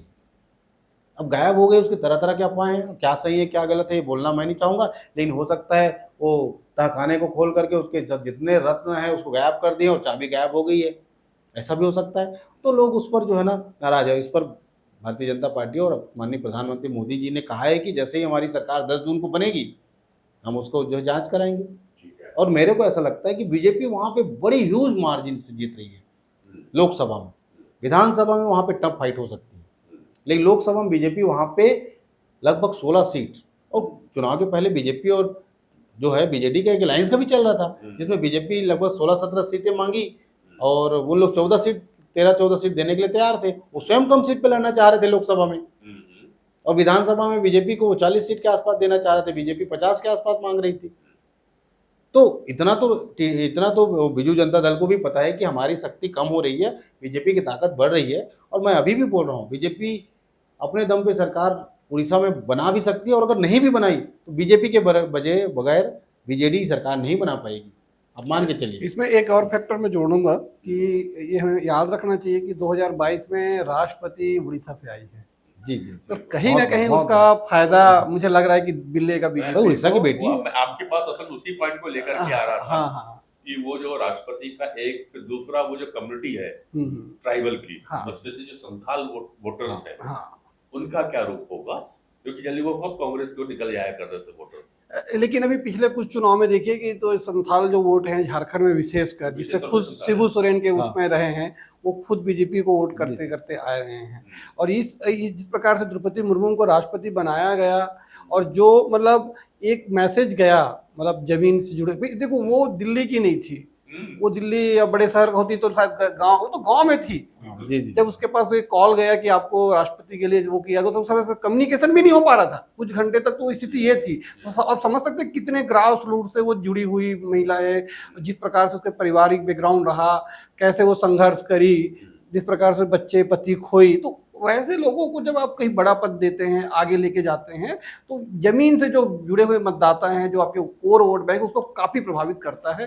और मुझे लग रहा है कि द्रौपदी मुर्मू का राष्ट्रपति बनने का जो पॉलिटिकल जो फायदा जो है, सिर्फ उड़ीसा नहीं, झारखंड में भी होगा, छत्तीसगढ़ के बस्तर का भी इफेक्ट कर रहा है, और जो तेलंगाना आंध्र का जो हिस्सा है उसको भी वो कवर करेगा। ठीक है, आते आएंगे, झारखंड में भी आएंगे और हम तेलंगाना में जाएंगे, छत्तीसगढ़ की बात करेंगे। उसके पहले एक राज्य ऐसा है जहां भारतीय जनता पार्टी खाता नहीं खोल पाती, कि वहां पे दो ही लोग लड़ते हैं, या लेफ्ट या कांग्रेस। केरला, नहीं 20 लोकसभा। नहीं नहीं, बिल्कुल सही बोल रहे हैं। केरल में भारतीय जनता पार्टी का अभी तक खाता खुला नहीं है, लेकिन भारतीय जनता पार्टी का वहाँ पे एक वोट बैंक है, वो सीटों में कन्वर्ट नहीं हो पा रही नहीं हो है। पा रहा। हमारी वहाँ भारतीय जनता पार्टी का भी संगठन है और वहाँ पे संघ की जड़ें भी बहुत मजबूत है, लेकिन वो सीटों में कन्वर्ट नहीं हो पा रही। उसके पीछे कारण है, एक्चुअल में वहाँ पे भौगोलिक तो नहीं कहना चाहिए कि जियोलॉजिकल जो Political। कहना चाहिए कि वो जो जियोग्राफी और वो जो अलग अलग समुदाय का जो वोट है, मुसलमान का एक लगभग 27-28% है, 25% क्रिश्चियन समाज का है, फिर जो है हिंदू समाज 52% के आसपास है। तो वहाँ पे क्या है कि बीजेपी लंबे समय तक रही भी नहीं रही वहाँ पे कम्युनिस्टों का गढ़ रहा वो। केरल और पश्चिम बंगाल, त्रिपुरा, 3 जगह ही कम्युनिस्ट लोग सिमट के रह गए। अब तो वहाँ से भी चले गए, त्रिपुरा तो खाली करा दिया बीजेपी ने। तो वहाँ पे होता क्या था कि मुस्लिम लेफ्ट केवल केरल में रह गई है। हाँ, एक ही सरकार है अब पूरे। तो क्या होता है कि जो मुस्लिम का एक वर्ग है, मुस्लिम समाज है, वो लगभग एन ब्लॉक होकर के वो वोटिंग करती कांग्रेस की तरफ। फिर क्रिश्चियन जो समुदाय है वहाँ, मैं पुराना आकलन बता रहा हूँ, वो वोटिंग करती थी, वो दोनों मिल करके करते थे किनको, कांग्रेस को वोट। और जो हिंदू वाले जो है वो कम्युनिस्टों को वोट करते थे वहाँ के जो केरल के जो हिंदू हैं, और खास करके जो नास्तिक लोग हैं वो लोग तो एकदम कम्युनिस्ट को ही वोट करते हैं। तो बीजेपी को वहाँ पे दोनों तरीके से वहाँ पे घुसने में वहाँ पे जो थोड़ा सा एक तकलीफ हो रही थी, लेकिन धीरे धीरे लोगों को समझ में आया। अब वहाँ लव जिहाद का मामला आया, तो लव जिहाद से हिंदू भी प्रताड़ित हुए और क्रिश्चियन समाज भी वहाँ पे प्रताड़ित हुआ। तो अब क्रिश्चियन समाज का जो झुकाव है वो भारतीय जनता पार्टी की तरफ हुआ है। बहुत तरीके से मतलब पोलराइज हो रही क्रिश्चियन समाज। मतलब आप बोलेंगे तो पूरे देश में सबसे ज़्यादा क्रिश्चियन समाज में अगर कोई बीजेपी को वोट कर रहा है तो वो केरल का क्रिश्चियन समाज इस बार बीजेपी को बहुत काफ़ी हद तक वोट कर रहा है। उसके पीछे लव जिहाद बहुत बड़ा मुद्दा है, और लव जिहाद में कौन लोग इन्वॉल्व है अब उसका नाम लेना उचित नहीं है, लेकिन आप जानते हैं, और ISIS में शामिल और वो अपन देखे हैं। और जो कम्युनिस्टों का बड़ा वोट बैंक जो है, जो हिंदू समुदाय था, उनको वहाँ पे आत्मज्ञान और सब हो रहा है पूरे धर्म संस्कृति और वो का, तो वहाँ से भी वोटिंग मिल रही है। दूसरा, केरल के लोग पूरे दुनिया में रहते हैं, पूरे दुनिया गल्फ कंट्रीज में रहते हैं, तो मैं पहले भी उस पर अपन बात करते हैं, यूक्रेन से जो वो सब है, और वहाँ पे उन लोग जाके काम करते हैं। देश की स्थिति बदल रही है, वहाँ पे सम्मान हो रहा है, भारत का सम्मान हो रहा है, देश का सम्मान हो रहा है, मोदी जी का अपना एक ऑरा मंडल है। उन सबको देखते हुए जो है केरल के लोग जो है भारतीय जनता पार्टी, यूथ लोग जो खास करके नौकरी पेशा में है विदेशों में, उन लोग, तो मेरे को लगता है केरल में निश्चित रूप से खाता खुलेगा 1 या 2 सीट पर, वहाँ पर त्रिशूर, तिरुवनंतपुरम और एक आध जो सीट है। और मेरा तो ये है कि मैं बीजेपी खाता खुलेगा कि नहीं खुलेगा, मुझे उससे ज्यादा इंटरेस्ट इस बात पर है कि क्या राहुल वायनाड हार रहे हैं। हाँ, वो आपसे विश्लेषक लोग पूछना था कि 2 में है, और जनरली गांधी परिवार तभी सीट बदलता है जब एक सीट पे लूज करना होता था। अमेठी उसके पहले इंदिरा गांधी का भी इतिहास वही रहा है। तो अभी चलते हैं, तो अगर वायनाड से बदले हैं सीट को, तो क्या वायनाड कमजोर हो रही है, लेफ्ट की बात जाएगी? निश्चित रूप से अच्छा वायनाड, हाँ, एनी राजा, डी राजा की धर्मपत्नी है और वो काफी दबंग महिला नेत्री वहाँ की है, और भारतीय जनता पार्टी के प्रदेश अध्यक्ष भी वहीं से चुनाव तीनों। और ये मैंने वही चीज पढ़ा कि ये बड़ी अजीब स्थिति है कि उसी लेफ्ट से आप लड़ते हो केरल में, उसी लेफ्ट से आप गले मिल रहे हो बंगाल में, तो थोड़ा सा वोटर जो है कंफ्यूज रहता है कि भाई हम कर क्या रहे हैं। और जब ऐसी कंफ्यूजन आती है, जैसे बोला ना भाई समाजवादी पार्टी और मायावती मिल गए, तो वोटर बोला भाई ये दोनों तो मिल गए, और कल तक ये लोग एक दूसरे को पानी पी पी के कोसते थे। एक जमाने में तो स्थिति ये थी कि गेस्ट हाउस कान में मायावती ले दे के बची थी, और आप मिल रही है, तो भैया ये वोट हम इनको ना देके हम इनको देते हैं। तो मुझे ऐसा लग रहा है कि अगर ये स्थिति, अगर सही में वायनाड में राहुल गांधी अगर हारते हैं, तो वहां बीजेपी के लिए मुझे लग रहा है पूरे केरल का द्वार खुल जाएगा। लेकिन वहां का अगर आप समीकरण देखेंगे ना, 52% मुस्लिम आबादी है, तो इन सबको देखते हुए मुझे नहीं लगता कि वहां से वायनाड में नहीं तो भाई मुस्लिम कम्युनिस्ट भी वोट देगा ना भाई, क्यों नहीं देगा, वो तो पुराना वोट बैंक है। वो तो बाद में देखिए पिछले चुनाव में क्या हुआ था, लेफ्ट ने कांग्रेस को सपोर्ट किया था। नहीं वो हाँ बिल्कुल सही बोल रहे हैं, लेकिन जो है पूरे देश की अगर हिसाब से अगर सोचेंगे तो मुस्लिमों का पहला प्रेफरेंस जो है वो हाँ, और जो है- ये बात भी सही है हाँ। कि कांग्रेस का जो इंटरनल है वो भी कह रहे हैं कि हम दोनों जगह जीत रहे हैं, और यहाँ तक बात आ रही है कि आगे रायबरेली चल की के सीट छोड़ेंगे और आगे वहां से प्रियंका आगे गांधी चल के ये है कि राहुल गांधी वायनाड में रहेंगे, रायबरेली से प्रियंका को उतारा जाएगा। तो ये तो भविष्य की संभावना है, गर्त में इस पर चर्चा भी। पर हाँ, इंटरेस्टिंग बनी हुई है। जैसे हाँ। उत्तर प्रदेश में रायबरेली इंटरेस्टिंग है, वैसे ही साउथ में वायनाड की सीट काफी इंटरेस्टिंग है, दिलचस्प होगा। और मध्य प्रदेश का और एक यही कारण है कि राहुल गांधी अमेठी नहीं गए, वो रायबरेली गए। रायबरेली। उन्होंने ज्यादा सेफ सीट को ढूंढा। अगर मान लो वायनाड हाथ से अमेठी में निकलता दिक्कत है तो अमेठी तो ऑलरेडी देखिए, हारी हुई सीट से लड़ना और जीते हुई सीट से लड़ना, एक तरफ आपके पास 50,000 का गड्ढा था, एक तरफ आपके पास 1.5 लाख का मार्जिन था, तो आपने 1.5 लाख का मार्जिन को चुना। बिल्कुल। तो यहाँ तक हो गई केरल की बात। चले, एक और बड़ा इंटरेस्टिंग, पूरा लोकसभा के चुनाव में सबसे अधिक मीडिया की नजरें किसी के पास में रही है, तो वो हैदराबाद सीट रही है। तेलंगाना राज्य आता है, 17 सीट। जी। तो पर तेलंगाना बाद में करेंगे, हैदराबाद क्या हो रहा भाई? हैदराबाद देखो, हैदराबाद में माधवी लता जी है, जितनी बेहतर तरीके से चुनाव लड़ी है उससे बेहतर तरीके से भारतीय जनता पार्टी का कोई कैंडिडेट नहीं लड़ सकता था। ठीक है। तो भारतीय जनता पार्टी और नरेंद्र मोदी, अमित शाह जी के मानना पड़ेगा कि उन्होंने ऐसे व्यक्ति का चयन किया जो पूरा एक एक वहाँ पे हैदराबाद के एक एक कोने में काम करी है, अस्पताल चलाती है, बहुत बड़ी डांसर है, सॉरी गायक का है, शिव की भक्त है, बहुत मतलब कहना चाहिए कि पूरी तरीके से एक धार्मिक प्रवृत्ति की वो है। और उनका कई तरीके से सेवा कार्य चलते हैं, मुसलमानों के बीच में भी सेवा कार्य करी है, वो मुस्लिम महिलाओं के बीच में भी सेवा कार्य करी है। तो बेहतर कैंडिडेट है भारतीय जनता। लेकिन फिर वही समीकरण इसलिए है क्योंकि लगभग 18 लाख वोटर है, उसमें 12.5 लाख वोटर मुस्लिम समाज के हैं। अब मुस्लिमों का सबसे बड़ा रहनुमा मानता है अपने आप को वैसी। तो आप सोचिए ना, 6-6.5 लाख वोटर दूसरे समाज के हैं, 12 लाख के आसपास उस समाज से। तो लेकिन मुझे ये लग रहा है कि बीजेपी ने ओवैसी को बांध के रखा। हाँ, जो कॉन्फिडेंस के साथ। और दूसरा जो लोकसभा से बाहर उसके पहले जब विधानसभा चुनाव हुआ, सत्ता परिवर्तन हुआ, कांग्रेस की सरकार आई, और उसके बाद आपका बीजेपी 1 से 8 सीट पे पहुंची, तो कहीं ना कहीं बीजेपी के लिए तो रास्ते खुले हुए हैं। हो सकता है पिछले बार उनके पास 4 सांसद से इस बार 8 हो जाए या 7 हो जाए।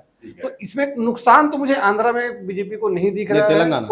तेलंगाना में वो फायदे में ही रहेगी। बीजेपी वहां मजबूत हो रही है। मैं आपको बता रहा हूँ, ये मामू मतलब केसीआर को मामू बोलते थे ओवैसी को ये मदद कर रहे थे विधानसभा में, लेकिन उनको पता चला, ओवैसी को पता चला कि केसीआर कमजोर हो गया। तो अभी इनडायरेक्टली उन्होंने किसी को मदद नहीं किया, लेकिन मतलब डायरेक्टली मदद नहीं किया, इनडायरेक्टली उनका केडर को उन्होंने बोल दिया कि कांग्रेस को मदद करना है वहाँ पे। और इसलिए वहाँ पे बीआरएस जो है, केसीआर की पार्टी बीआरएस बहुत कमजोर हो गई है, उनकी वोट भी टूट करके बीजेपी की तरफ जा रहे हैं। और ऐसा ही लगता है इस चुनाव में बीजेपी और जो कांग्रेस है वो लगभग क्लोज फाइट में है, और दोनों लगभग 8 से 9 ऐसा जीत सकते हैं। और ओवैसी 1 सीट जीतेगा। केसीआर को अगर एक आध मिल गए तो मिल गए, क्योंकि केसीआर के 8 कैंडिडेट तो बीजेपी टिकट पे लड़ रहे हैं, और केसीआर की पार्टी के 7 या 8 सांसद अब जो उनके सांसद रहे हैं वो भारतीय जनता पार्टी ज्वाइन कर लिए। और केसीआर तो अच्छा कैंपेनिंग भी नहीं कर पाए इस बार, और उनकी बेटी जेल में है, ये कविता जो है। हाँ, वो जेल में भी है, फैक्टर बना, वो भी फैक्टर है। और वहाँ पे मेरे को लगता है बीजेपी वहाँ अच्छा करेगी। 4 सीट थी, इस बार बीजेपी का 8 सीट हो जाएगा। ठीक है, तो यहाँ पे 4 सीट का गेन फॉल ले लेते हैं। ठीक है, चले थोड़ा सा पूर्व की ओर, असम। असम भारतीय जनता पार्टी के पास में आता रहा, वहां की अपनी एक लोकल राजनीति है, अपनी मुद्दे हैं। इस बार 14 लोकसभा में से कितनी सीटें दे पाते हैं? देखिए, असम में मैं मान के चल रहा हूँ बीजेपी बहुत अच्छा कर रही है, और ये बीजेपी कम से कम 11 से 12 सीट निकालनी चाहिए। मैं जो वहाँ बीजेपी का ऑल इंडिया असम असम से एक अलायंस है। दूसरा जो है एक असम स्टूडेंट यूनियन का जो वो है, उसका एक अलायंस है। तो मेरे को लगता है बीजेपी और जो अलायंस करके लगभग 12 सीट। वहाँ पे क्या है, 2-3 जो लोकसभा है ना, वहाँ पे जो समीकरण है, डेमोग्राफी है, वो जो बदरुद्दीन अजमल जी है, AIUDF का जो ऑल इंडिया जो वो उनका एक पार्टी है जो बदरुद्दीन अजमल जी का, उनको फेवर करता है। मुझे लगता है कि 1-2 सीट वो जीत सकते हैं। हाँ। बाकी 12 सीट वहाँ पे भारतीय जनता पार्टी अलायंस को। और अगर वहाँ अगर ऐसा ज्यादा डैमेज होगा तो हेमंत बिस्वा शर्मा के लिए आगे की राजनीति बड़ी कठिन हो जाएगी। आप एक सिटिंग सीएम हाँ। जो दोबारा सत्ता ला के दे रहा है उसको हाँ। हटा के उनको सीएम बनाया है, और सही बात है आज पूर्वोत्तर को पूरा संभाल के रखा हुआ तो हेमंत शर्मा हाँ। विश्व ही है। और जब जब कांग्रेस को काउंटर करने की बारी आती है तो बीजेपी उसको सबसे पहले आगे कर देती है, फ्रंट पे वही फ्रंट पे वही नहीं, खेलता क्योंकि वो है। क्या है, उनके साथ इंसिडेंस भी हुआ है। राहुल गांधी उसके कुत्ते को बिस्किट खिला रहे थे और हेमंत बिस्वा शर्मा खड़े खड़े देख रहे थे 15 मिनट तक। वो इंसिडेंट्स के बाद ही उन्होंने पार्टी छोड़ी ना, तो उनको अनुभव है, तो वो उनको अनुभव भी है और करीबी वो जानते भी हैं। हर बार मंच पे ये बात घटना को बताने से चूकते भी नहीं हाँ, है। चुपके भी नहीं है। पूरा मौका ले देते हैं। और अभी भी कई चुनाव प्रचार पर उन्होंने इस बात को बराबर बोला। और अभी वो चुनाव प्रचार के दिन एक दिन के भी आप देखे होंगे। अब राहुल गांधी जो है कितना सीरियस पॉलिटिशियन है वो आप अंदाजा लगा लिए। एक कुत्ते को खिला रहे थे बिस्किट, वो नहीं खाया तो बाजू वाले उन्होंने कार्यकर्ता को दे दिया। अब आप समझिए, मैं ये नहीं बोल रहा हूँ वो कार्यकर्ता वो बिस्किट खाया कि नहीं खाया, अगर उसको देना था दूसरा बिस्किट दे सकते थे। एक कुत्ते नहीं खाया तो उसी बिस्किट को दिया, आपने देखा होगा, क्लिप आया था। देखिए राजनीति में मतलब बोलते हैं ना, मतलब ऐसे पिक्चर्स के फोटो वीडियो के बड़े महत्व होते हैं। कल जो उड़ीसा में घटना घटी कि एक कार्यकर्ता नवीन पटनायक का पैर छूना चाहते थे तो पंड्या ने अपना पैर आगे ला दिया, उनके हाथ कांप रहे थे तो वो हाथ को उन्होंने हटा दिया। तो इन ऐसे चित्रों का बड़ा महत्व होता है। बिल्कुल। इसीलिए शायद विपक्ष अब मोदी जी के योग से भी साधना से भी परेशान है कि वो फोटो आएगा तो उसका डायरेक्ट असर बंगाल पे पड़ सकता है। तो उनके होगा ही, क्योंकि विवेकानंद राग मेमोरियल और विवेकानंद जी से पूरे बंगाल जुड़े हुए हैं। भद्रलोक, बंगाल का जो भद्रलोक है, और उसी भद्रलोक जो कोलकाता के आसपास 9 सीट है, उसी चुनाव हो रहे हैं। वो लगभग हाँ, इसीलिए विपक्ष परेशान भी है। ममता सबसे ज्यादा परेशान है। डायरेक्ट बोल भी नहीं रहे हैं, डायरेक्ट बोल भी नहीं पाते। हाँ। लेकिन परेशानी का कारण है ये भी है जो आप इशारा कर रहे हैं। तो झारखंड चलते बिल्कुल कह रहे थे, तो भाई वहाँ के जो सिटिंग सीएम रहे उनको आप लोग जेल में डलवा देते हो, फिर चुनाव लड़वाते हो। नहीं, जेल में तो कोई क्या फर्क पड़ेगा? जनता नहीं, कोई फर्क नहीं पड़ेगा। क्यों फर्क पड़ेगा? जेल में क्या, वो किसका पैसा लूटा, किनका? किसी अमीर का तो लूटा नहीं है उन्होंने। लूटा तो वो झारखंड के गरीब जनता, गरीब आदिवासियों, गरीब वहाँ के लोगों का ही है पैसा वो। तो उन्हीं का लूटा हुआ है, उसके में जेल गए। दूसरी बात, अगर भाई किसी ने आपको जोर जबरदस्ती या फंसा दिया तो कोर्ट आपको बेल दे देता ना। बेल मिलता कि नहीं मिलता? आपको लोअर कोर्ट से मिल जाता, हाई कोर्ट से मिल जाता, सुप्रीम कोर्ट से मिल जाता। आपकी कितनी बार बेल रिजेक्ट हो गया? तो कुछ सबूत है, ईडी ने पुख्ता सबूत वहां पे पेश किया होगा, तभी तो उनको बेल नहीं मिल पा रही है ना। यहाँ तो आतंकवादी लोग को बेल मिल जाता है, क्यों नहीं मिलेगा? क्या होगा लोकसभा, क्या लगता है? लोकसभा वहां पे बिल्कुल एक सीट जो है उनकी पत्नी कल्पना सोरेन लड़ रही है, वहीं पे वो फाइट में है, बाकी कहीं भी फाइट में नहीं है। एक जो है आल झारखंड स्टूडेंट यूनियन जो सुदेश महतो जी की पार्टी है, वो कैंडिडेट निश्चित रूप से एक सीट जीत रही है। बीजेपी वहां पे 12 सीट जीतेगी। देखिए कल में क्या हुआ कि जो एक प्रकार से जो सिंपैथी दिल्ली में अगर आपको मिली होगी या मिलेगा, वो झारखंड में इनको नहीं मिल रहा है। कारण के पीछे ये है कि उस पूरे प्रकरण को, जो जेल जाने तक की प्रकरण, अब देखिए वो एक ऐसा सीएम है पूरे देश में, पहले बार वो 24 घंटे तक वो लोगों से दूर था। मतलब वहां के राज्यपाल ने चीफ सेक्रेटरी और डीजीपी को बुला के बोला अगर 24 घंटे में सामने लाके खड़ा नहीं करोगे तो मैं कल सरकार भंग कर दूंगा। तब जाके वो सामने आए। तो वो एक लड़ना, देखो केजरीवाल कितना गलत है इंपॉर्टेंट नहीं है, लेकिन वो लड़ता है, वो लड़ता है। बोल दिया मैं इस्तीफा नहीं दूंगा, जो करना है। उन्होंने एक इतिहास रच दिया कि वो 50 दिन जेल सरकार चला के दिखा भी दिया। वो शायद इच्छा शक्ति कहीं ना कहीं झारखंड हेमंत सोरेन में नहीं थी, और उसके पीछे कारण ये है कि वो सही ना कहीं। अच्छा, मजेदार चीज आप ये बताइए, बताओ कि ऐसा माना जाता है कि वो सरकार कैसे रहे, कब तक चलेगी, ये राज्यपाल के हाथ में नियंत्रित है, आज भी है। क्यों? क्योंकि जिस मुद्दे पर, जिस माइनिंग लीज को लेके हेमंत सोरेन पे आरोप लगाए वो बिल्कुल सही है। बस ये है, इलेक्शन कमीशन ने भी दे दिया है कि हाँ ये दोषी हैं, अब वो बस वो राज्यपाल के हाथ में है। और वो सहयोग से वो छत्तीसगढ़ के हमारे राज्यपाल थे, उसी समय वो लिफाफे में गया था। और वो सरकार इसलिए चल रही है कि बीजेपी वहां समर्थन नहीं जुटा पाई। नहीं, चाहती तो है पर समर्थन नहीं जुटा पा रही है, इसलिए वो सरकार चल रही है। और इसलिए उन्होंने वापस बिहार में आइए, नीतीश ने जैसे कुछ समय के लिए सीएम बदला, मैं उनका नाम भूल रहा हूँ, क्या नाम है, जीतन राम मांझी। तो आप बोल सकते हो कि हेमंत सोरेन ने एक जीतन राम मांझी और खड़ा कर दिया चंपई सोरेन के रूप में, है ना। और उसके बाद उनका जो सबसे उनकी जो भाभी है दुर्गा सोरेन, वो बीजेपी ज्वाइन में आ कर गए ली तो और उनका से बीजेपी वो से चुनाव लड़ रही है। तो कहीं ना कहीं पारिवारिक अंतरकलह जो है वहां देखने को मिल रहा है। और दूसरा कांग्रेस के जो आपको पता होगा सांसद थे, राज्यसभा सांसद वो साहू जी, जिनके घर से 3,000 करोड़ से ज्यादा रुपए बरामद हुए। तो कहीं ना कहीं मुझे लग रहा है कि पूरे देश के लोकसभा चुनाव में जो कांग्रेस को जो क्राइसिस आ रही है फंडिंग की, वो एक वहां पर सप्लाई लाइन उसका झारखंड। हाँ बिल्कुल। तो 12 सीट के आसपास झारखंड चले। तो आपने बात कर ली केजरीवाल जी की, बड़े जुझारू आदमी है, तो जुझारू करते चलते हैं जुझारू राज्य में पंजाब में क्या होगा? पंजाब में बीजेपी को कोई बहुत ज्यादा नुकसान नहीं है, ना फायदा नहीं है। वो जो भी नुकसान और फायदा होगा आपस में बटेगा। बस कांग्रेस वहाँ 8 सीट पाई थी, आपको 1 सीट मिला था, इस बार थोड़ा ऊपर नीचे हो सकता है। बीजेपी अपनी 2 की टैली को 3 कर सकती है, 4 भी हो सकता है वो। तो नुकसान फायदा उन्हीं के पर रहेगा। बीजेपी को 1-2 सीट का फायदा हो सकता है। गुरदासपुर और ये था चंडीगढ़, बार अब हाँ चंडीगढ़ तो चंडीगढ़ तो खैर यूटी में है। एक और सीट था फिरोजपुर और गुरदासपुर अपन जीते थे। और मेरे को लगता है फिरोजपुर, गुरदासपुर, अमृतसर और ये पटियाला में ये अच्छी फाइट है, क्योंकि कैप्टन साहब की पत्नी वहाँ से चुनाव लड़ रही है। और 1-2 जगह और है, तो बीजेपी 7 से 8 जगह बहुत अच्छे से चुनाव लड़ रही है। मेरे को लगता है बीजेपी वहाँ 2-3 सीटें 3 सीट जीत सकती है। तो बीजेपी को वहाँ नुकसान नहीं, फायदा है। यहाँ देखिए पंजाब में बीजेपी के पास खोने के लिए कुछ भी नहीं है। देखिए पिछले चुनाव वो अलायंस में लड़ा, और बीजेपी की एक खूबसूरती जो कांग्रेस को नुकसान करता है, मैं बताऊंगा आपको, बीजेपी जितना मजबूत हुई वो खुद को मजबूत करने लगी। उन्होंने आपने उद्धव से अलायंस क्यों तोड़ा? अगर बीजेपी को सिर्फ सत्ता सुख चाहता तो वो पिछले बार उद्धव को सीएम बना के सत्ता सुख ले सकता था। पर बात यहाँ पर मतलब आत्मसम्मान की थी। जब इसके पहले ऑलरेडी देवेंद्र फडणवीस सीएम रह चुके हैं, तो आप कैसे बोलते हो कि कम सीट आपको?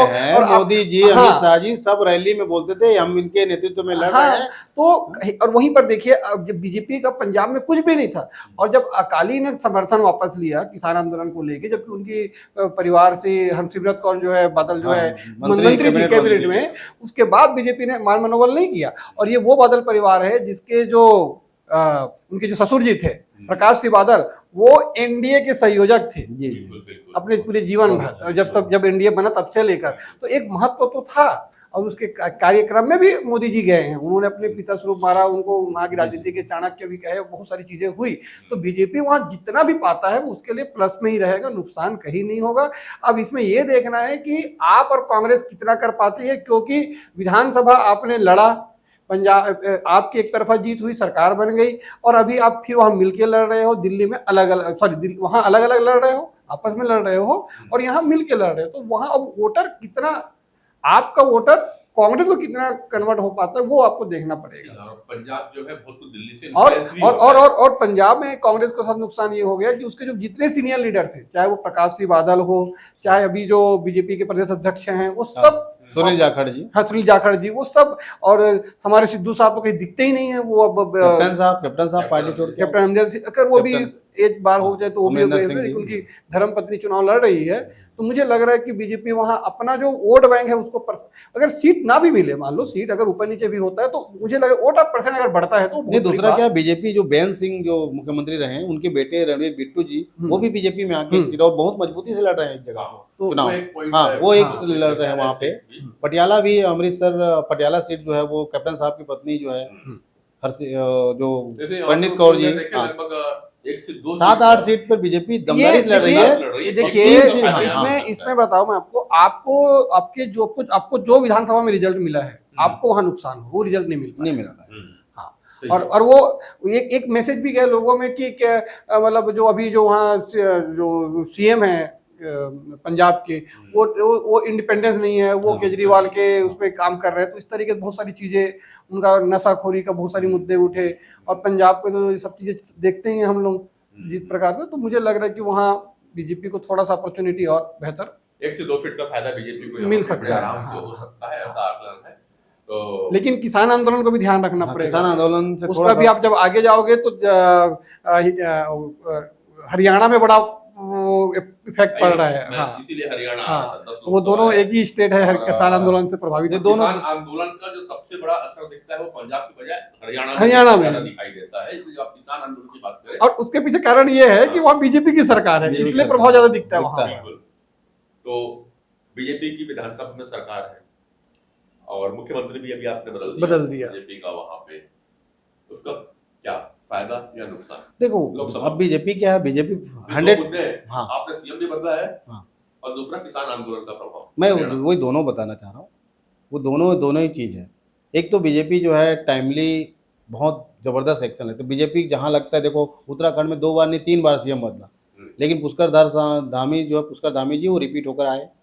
बीजेपी बहुत स्मूथली जो है, बीजेपी में सत्ता परिवर्तन होता है, कोई जो है कोई कंट्रोवर्सी होता नहीं है, आप कहीं भी देख लीजिए। ठीक है, यहाँ भी हुआ। आज मोदी जी तारीफ कर रहे थे रैली में खट्टर साहब का, शाम को जो है अगले दिन 10 बजे जो है उनका इस्तीफा हो गया, समझ रहे हो? तो वहाँ पे जिनको दिया है सैनी में, वो वहाँ पे बहुत गरीब था। खट्टर साहब जो है ना बहुत अच्छा मैनेज किए। वो पंजाबी बैकग्राउंड के थे, पंजाबी है वो, खट्टर साहब पंजाबी है, लेकिन बीजेपी की एक खासियत है ना, मराठा के राज्य में जो है एक ब्राह्मण को मुख्यमंत्री बना देते हैं। ठीक है, और वहाँ पे जो है जो जाट लोग बाहुल है, वहाँ पे पंजाबी को मुख्यमंत्री बना दिए। अभी क्या हुआ, वहाँ पे जो जाट लोग हैं ना, जाट लोग 3 पार्टियों में बैठे हुए हैं। मैं तो बीजेपी वहाँ जो है टेक्निकली जीतेगी, कहना चाहिए वहाँ पे। लेकिन हाँ 1-2 सीट का नुकसान हो सकता है, लेकिन जाट को INLD, जाट का वोट INLD चाहती है। जेजेपी है जो जननायक जनता पार्टी है, वो भी जाट का वोट, और कांग्रेस भी जाट का वोट। लेकिन जो सैनी समाज है, सबसे बड़ा ओबीसी समाज है वहाँ पे। ओबीसी में जो गैर जाट ओबीसी जो लोग हैं ना, वो उसको बीजेपी लामबंद कर चुकी है, और अपर कास्ट का कुछ वो मिल करके बीजेपी को जो है वहाँ पे हो रहा है। 1-2 सीट का वहाँ पे नुकसान हो सकता है जरूर, लेकिन बीजेपी वहाँ पे सबसे बड़ी पार्टी रहेगी। मतलब ये हुआ कि 8 सीट तक सीएम बदल के बीजेपी ने वहाँ डैमेज कंट्रोल कंट्रोल भी किया है। हाँ। एंटी इनकम्बेंसी को कुछ कम करने की कोशिश किया है, ताकि लोकसभा भी निकल जाए और आगे विधानसभा में वो एक जो पुराने मुद्दे हैं वो, देखिए क्या होता है बीजेपी की, एक सही बात है, खूबसूरती है। देखिए उन्होंने जैसे अभी आपका पिछले बार गुजरात में किया, पूरा कैबिनेट को बदल दिया। तो ये ऐसे डिसीजन सही में बड़े एकदम से हिम्मत का काम लेना है, और उसका फायदा ही मिलता है। लगभग वही फायदा। और हरियाणा में भी आप लोग देख रहे हो कि जो डैमेज हो रहा था, लगभग उसको कंट्रोल करने का कम किया है। 1-2 सीट पे नुकसान हो सकता है। ठीक है, छत्तीसगढ़ में आ जाते हैं। 11 लोकसभा सीटें हुई ऐसे। पिछले बार आप 9 सीटें थी, 11 एक ही बार जीते भारतीय जनता पार्टी ने। नहीं 11 कभी नहीं जीते। 2014 में 10-1 था। देखिए हमेशा 2004, 9, 14 10 सीटें रही, 10-1 रहा। 19 में क्योंकि 18 में सत्ता परिवर्तन हुआ था और सरगुजा बस्तर एक तरफा जब कांग्रेस को गई है ना, तो इसलिए उसका थोड़ा प्रभाव रहा होगा। नहीं, बीजेपी एक ही बार 10 जीता है। नहीं, 2 बार, 3 बार। नहीं 8-3। अरे अब देखिए ना, देखिए मैं बता रहा हूँ आपको, 2004 के लोकसभा चुनाव में सिर्फ जोगी जीता, महासमुंद, बीजेपी 10 जीती। 2009 के चुनाव में आपका ये चरणदास महंत जीते, चरणदास महंत है ना, कोरबा से, बाकी पूरा बीजेपी जीते। और उसके बाद जो चुनाव हुआ 19 वाले में, वहां नहीं 19 में तो ये जीते, उसके पहले वाले में ताम्रध्वज साहू, 14 वाले में ताम्रध्वज साहू जीते। हाँ 19 में तो 2 सीटें हो गई ना, कोरबा और हाँ, तो लगातार हाँ। और उसके पीछे कहीं ना कहीं जो राज्य निर्माण वो एक हमेशा रहा कि भाई केंद्र ने बना के दिया, अटल बिहारी वाजपेयी की सरकार थी, तो एक बड़ा प्रभाव उसका देखने को मिलता है। क्योंकि 18 का जो रिजल्ट था वो काफी अचंभित करने वाला था। 68 सीटें कांग्रेस लाने के बाद अगर लोकसभा में वो 2 सीटें जीत रही है, मतलब कहीं कहीं लोगों में देखिए, भारत के लोकतंत्र में और भारत के मतदाता में समझ आ चुका है कि ये चुनाव विधानसभा है, ये सरकार बनेगी, ये करेगी, और ये लोकसभा का चुनाव है, इसको बनाना है। और इसी का फायदा मोदी को मिल रहा है कि मोदी ये बताने में सफल हो चुका है कि भैया नेशनल के लिए मैं हूँ। नहीं बिल्कुल, मैं आपको एक उदाहरण उड़ीसा बता दूं। उड़ीसा में पिछले बार बीजेपी 23 या 27 विधानसभा सीटें जीती। विधानसभा में एक जगह वोट डाल रहे हैं। विधानसभा बीजेपी 32% वोट पाती है और लोकसभा में 39% वोट पाती है। 39% वोट पा करके 8 सीट जीतती है, और यहाँ पे 32% वोट पा के 27 या 23 सीट जीतती है। ठीक है, मतलब 8-9% का वोट जो है एक ही दिन वोट दे रहे हैं, एक ही जगह ईवीएम में वोट दे रहे हैं, और 7-8 परसेंट के अंतर। अभी छत्तीसगढ़ से 4 सीटों का लेंगे। जब शुरुआती चल रही थी आकलन, उसमें कुछ सीटें पे कहते हैं बड़ी टक्कर आ रही है, जो बीजेपी के हाथ से निकलेगी, एक था कांकेर। कांकेर। पिछली बार वहां से जो भी कांग्रेस के उम्मीदवार थे निर्दलीय लड़े थे और केवल 5,000 वोट से पीछे रहे 5,000 वोट से। लोकसभा में, उनको कांग्रेस ने टिकट दिया कांकेर लोकसभा। दूसरा महासमुंद, पूर्व गृह मंत्री कांग्रेस शासनकाल में कांग्रेस साहू कद्दावर नेता है, उनको महासमुंद से उतारा गया, साहू वालू क्षेत्र है। दो। तीसरी जो चितराई वो खुदाई पूर्व सीएम सबसे ताकतवर नेता भूपेश बघेल राजनांदगांव से चुनाव लड़ते हैं, जिसमें से कहा जाए कि 3 लोकसभा को छोड़ के बाकी जो लोकसभा थी वो सब कांग्रेस तक चली गई थी।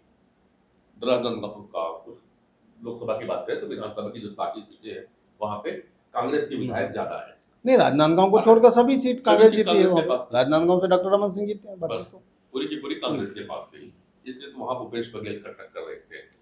हाँ। चांपा में आते हैं, चांपा लोकसभा में आते हैं, जांजगीर एक और जांजगीर चांपा का जो लोकसभा क्षेत्र है उस क्षेत्र पे जब आते हैं तो वहां पे भी एक कद्दावर नेता चुनाव लड़ रहे हैं और वहां का जो वोटर एक विशेष समाज का आता है जो कि भारतीय जनता पार्टी के बहुत करीब नहीं होता ऐसा माना जाता है। और एक कोरबा जो काफी समय से पूर्व विधानसभा अध्यक्ष मंत्री चरणदास महंत का गढ़ माना जाता है लोकसभा के पैटर्न पे। ये जो अब चुनाव होने के बाद अब आप लोग का मैं प्रेक्षण देख रहा हूँ, किन किन सीटों पे लगता है कि कांग्रेस बाजी मार रही है? देख, मेरा तो आकलन है, चुनाव से पहले ऐसा लगता था कि 3-4 जगह कांग्रेस अच्छी फाइट दे रही है। उसमें कांकेर जो आप बताया वो भी है, राजनांदगांव भी है, जांजगीर चांपा है, कोरबा है और महासमुंद। लेकिन चुनाव होते होते होते ऐसी सब जो खबरें आ रही है और जो इनपुट मिल रहे हैं उसके तहत 3 जगह कांकेर में क्लोज मार्जिन से जीत होगी, कोरबा में भी क्लोज मार्जिन से जीत होगी, बाकी बीजेपी सभी जगह पूरी 11 सीट जीत रही है, 1-2 जगह क्लोज मार्जिन से बीजेपी जीत रही है, ऐसा खबर हमारे पास है। मेरा भी एक्टर वही है, 10 सीट तो बीजेपी ही लेगी और वही या तो आपका जांजगीर चांपा थोड़ा सा मुझे डाउटफुल लग रहा है और मैं कह सकता हूँ कि हो सकता है किशोर भाई सही हो, 11 भी ले सकती है बीजेपी अभी जो स्थिति है, क्योंकि जांजगीर चांपा में एक भी विधायक भाजपा के नहीं है। लेकिन ऐसा इनपुट मिला है उधर से कि जो लोकल जो एमएलए हैं वो उतना सहयोग नहीं किए अपने डहरिया जी को, और चुनाव के बाद परिणाम आने के बाद जिस प्रकार से सरकारी जमीन और वो भवन सरकारी कब्जे का जो मामला चला वो थोड़ा सा काफी उनको मुझे लगता है वो डैमेज, और कहीं ना कहीं एक जो होता है, क्योंकि देखो जब आप नए लोग आएंगे तो अपने नया संगठन खड़ा होगा तो उसका थोड़ा सा इफेक्ट तो रहता ही है। तो मुझे लग रहा है कि हो सकता है एक आध सीट कांग्रेस निकाल ले। 2 चीजों पे टक्कर लेके चलते हैं, एक जांजगीर चांपा का और एक कोरबा का टक्कर जरूर लगता है, ताकि भारतीय जनता पार्टी अपनी यथावत स्थिति पे रहेगी, सेफ है जितना पहले रही। बहुत देखिए, उत्तराखंड में जो है ना बीजेपी बहुत मजबूत है, देवभूमि है। देवभूमि में एक तो अभी पुष्कर सिंह धामी जी ने जो यूसीसी जो यूनिफॉर्म सिविल कोड लाया उसका बहुत इम्पेक्ट है। देवभूमि है, वहाँ के लोग धार्मिक प्रवृत्ति के भी है, बहुत बढ़िया काम भी है वहाँ पे। पुष्कर धामी वहाँ पे बेहतरीन मुख्यमंत्री के रूप में सामने आए हैं। मोदी जी और पुष्कर धामी जी के डबल इंजन की सरकार से वहाँ के लोग बहुत है। ऑल वेदर रोड बन रहा है, चारों धाम यात्रा वाला रोड बन रहा है, बहुत विकास के काम हुए हैं। केदारनाथ जी का पूरा जो वो हुआ, मतलब ये सब चीज हुआ वहाँ पे, कुल मिला के वहाँ पे पूरा धर्म और विकास, नहीं विकास है, धर्म, हाँ धर्म भी है, विकास भी है, दोनों को मिला। नहीं क्या नहीं, देखो धर्म से भी विकास होता है, धर्म से भी विकास होता है। अगर लोग चारों धाम की यात्रा में जाते हैं धर्म के लिए, केदारनाथ जाते हैं, तो क्या वहाँ पे लोगों को रोजगार नहीं मिलता? उत्तराखंड के हजारों लोग का धर्म के साथ में विकास इसलिए कहा कि विकास के वहाँ पे सड़कों का और वो भाजपा के लिए उत्तराखंड एक प्रयोग लेब टाइप का बन चुका प्रयोगशाला है। देखिए धामी साहब विधानसभा चुनाव हारे थे, लेकिन उसके बाद उनको फिर से सीएम बनाया गया। नहीं, उन्होंने मेहनत किया था, उन्होंने मजबूत भी किया पार्टी को। और दूसरा अभी देखिए जो यूसीसी थी सबसे पहले वही इम्प्लीमेंट लाया गया। तो ऐसा जब इस प्रकार के अब नए प्रयोग करते हैं, मतलब तब करेंगे जब आप उसको लगता है कि वो राज्य पूरी तरह कवर में है। नहीं तो उत्तराखंड मुझे लग रहा है कि निकाल लेंगे 5 के 5 पूरे 5 पूरा। हिमाचल चल ले, पहाड़ी इलाका 4 लोकसभा। हाँ, हिमाचल में 4 सीटें हैं, वहाँ पे 1 सीटों पे जो है कड़ी मुकाबला है, बाकी 3 बीजेपी 100% जीत रही। एक इसलिए है क्योंकि जो वीरभद्र सिंह की जो लेगेसी है, उनका बेटा विक्रमादित्य वहाँ से चुनाव लड़ रहे हैं और मंडी सीट है वहाँ पे, जो फिल्म अभिनेत्री जो है कंगना रनावत जी लड़ रही है। कंगना रनावत जी बहुत बेहतरीन है, बहुत राष्ट्रवादी है, लेकिन जो है क्या है कि वहाँ पे वो विक्रमादित्य और वीरभद्र जी उनका परिवार का एक वो है, तो वो सीट जो है फंसी हुई है। मैं उसमें ये बोल नहीं पाऊंगा कि कौन जीतेगा, लेकिन 3 सीटें और जो है वो बीजेपी 100% जीत रही है। ये चौथी सीट जो है वो 50-50 है मेरे हिसाब से। मुझे लग रहा है कि वहाँ बीजेपी निकालेगी चारों सीटें, क्योंकि आप हम सिर्फ वर्तमान परिप्रेक्ष्य देख रहे हैं। हम इस चुनाव के पहले जो वहाँ स्थिति हुई कि सरकार गिरते गिरते बची, हाँ, 6 है विधायक ना, इस्तीफा, विधायकों का जिस प्रकार चीजें हुई, जिस प्रकार से स्वयं विक्रमादित्य परिवार सामने से आए माल कि मेरे पिताजी के लिए 2 गज जमीन नसीब नहीं हुआ, वगैरह वगैरह जो चीजें हुई, तो मुझे लग रहा है कि जो ये जो अंतर्द्वंद जो कांग्रेस का है वो वहाँ देखने को मिल रहा है। और जिस प्रकार से महिला और मंडी रेट और ये सब को लेके जो कांग्रेस प्रवक्ता ने जो बातें कही, वो कहीं ना कहीं लग रहा है कि वो लोगों तक गलत मैसेज। हाँ ये जो मंडी में हाँ ये मंडी एक और एक महिला स्मिता बहुत बड़ी और चीज है। मैं ये मानता हूँ कि ये सीट काफी बीजेपी के लिए इम्पोर्टेंट है, क्योंकि कंगना रनावत को सिर्फ आप हिमाचल तक सीमित नहीं रख सकते। जी, जी। उसकी लड़ाई महाराष्ट्र से चालू हुई जी है। जी जी बिल्कुल बिल्कुल। हाँ, तो वो आज की तारीख में हाँ, थोड़ा सा बोलने के मामले में कभी कभी बोल देती है, ठीक है, अभी राजनीति में नहीं लेकिन है। मुझे ऐसा लग रहा है कि वो जीतना चाहिए और जीतेगी। मुझे ऐसा लग रहा है कि वो जिस एग्रेसिव तरीके से लड़ रही है। तो विश्लेषण तो 4 है, इधर से 3 सीटें आती है फिलहाल। नहीं 3 तो कंफर्म है, चौथा भी हो सकता है। वो वहाँ पे मुकाबला है मेरा बोलने का मतलब। हाँ, चलिए अरुणाचल प्रदेश चलते हैं। अरुणाचल में बीजेपी के दो टॉप लीडरशिप है वहाँ पे। एक तो किरण रिजिजू जी और तापिर गांव जी, 2 बड़े नेता हैं, कोई दिक्कत नहीं बीजेपी को दोनों सीट। अरुणाचल एक क्लीन सीट है। गोवा भी दोनों सीट है। बीजेपी पिछले बार 1 सीट जीती थी, एक कांग्रेस जीती थी। इस बार जो एक गोवा की सीट है ना, 1-2 सीटें उसमें तो हो सकता है एक तो मिल ही जाएगा। बहुत बड़े उद्योगपति जो वो है, और साउथ गोवा संभवतः, वहां से वो बीजेपी जो वो था, मेरे को लगता है वो भी निकलने में तो दोनों सीट निकलेगी। मणिपुर में थोड़ा सा दिक्कत है, मणिपुर में थोड़ा दिक्कत है, बोलना मुश्किल है वहाँ पे। मणिपुर में मुश्किल है। तो ऐसे भी वैसे मणिपुर में डायरेक्ट बीजेपी है भी नहीं, उसके अलायंस वाले लोग हैं। नहीं मणिपुर में डायरेक्ट बीजेपी है, डायरेक्ट बीजेपी। लोकसभा में हाँ डायरेक्ट, दो लोकसभा में भी और विधानसभा में डायरेक्ट बीजेपी का है। मेघालय में अलायंस लोग हैं। हाँ, तो मणिपुर में थोड़ा सा बीजेपी खतरे पे है। और मेघालय में तो अलायंस लड़ता है बीजेपी। कॉमरेड संगमा जी है जो।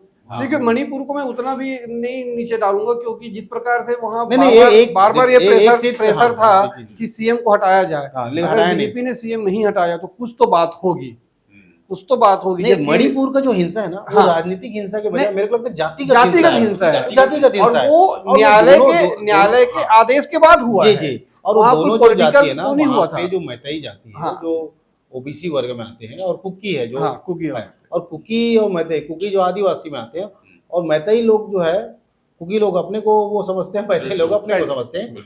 लेकिन जो उग्रवादी जो ज्यादातर जुड़े हुए हैं वो कुकी समाज से जुड़े हुए हैं, कुकी वाला, कुकी आंदोलन, उग्रवादी ग्रुप।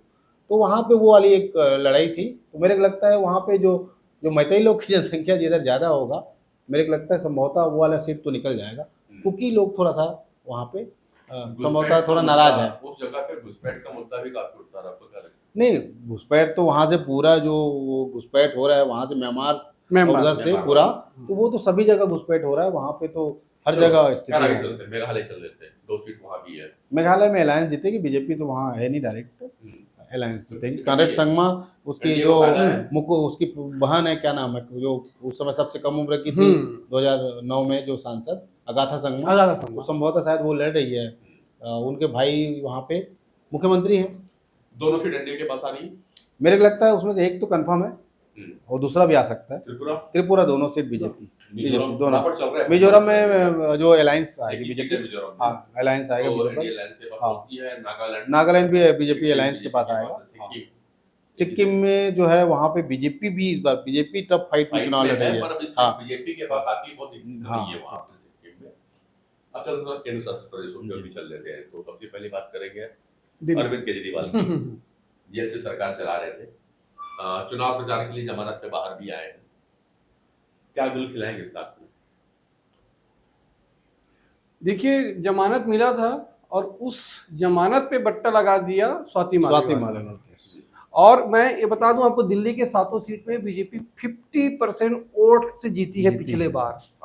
अगर सब ठीक है। मिल भी जाए दोनों हाँ, पार्टी, और दोनों पार्टियों को 16 या 17% वोट मिला था। तो अगर 54 दोनों को जोड़ भी देते हैं तो 30-32% वोट होता है, बीजेपी का 50+ का है। और बीजेपी ने जिस तरह का 4 MP के टिकट काटे हैं, तो मुझे लग रहा है बीजेपी वहां अच्छी स्थिति में है। 4 और का ये 6 का काटे, 6 का काटे, केवल मनोज हाँ, तिवारी sorry, रिपीट मनोज हुआ, तिवारी, सिर्फ मनोज हाँ, तिवारी रिपीट हुआ। है ना। तो अभी की जो स्थिति है, मैं कहीं संकोच नहीं नहीं, करूंगा कि हंसराज हंस का हाँ को पंजाब से दिए हाँ। टिकट, यहाँ से यहाँ से कि हटा के, तो दिल्ली- सब- दिल्ली- शिफ्ट से हो- कटा दिल्ली से हाँ, कटा, दिल्ली से। दिल्ली जो है बीजेपी इस बार भी 7 सीटें निकाल सकती है।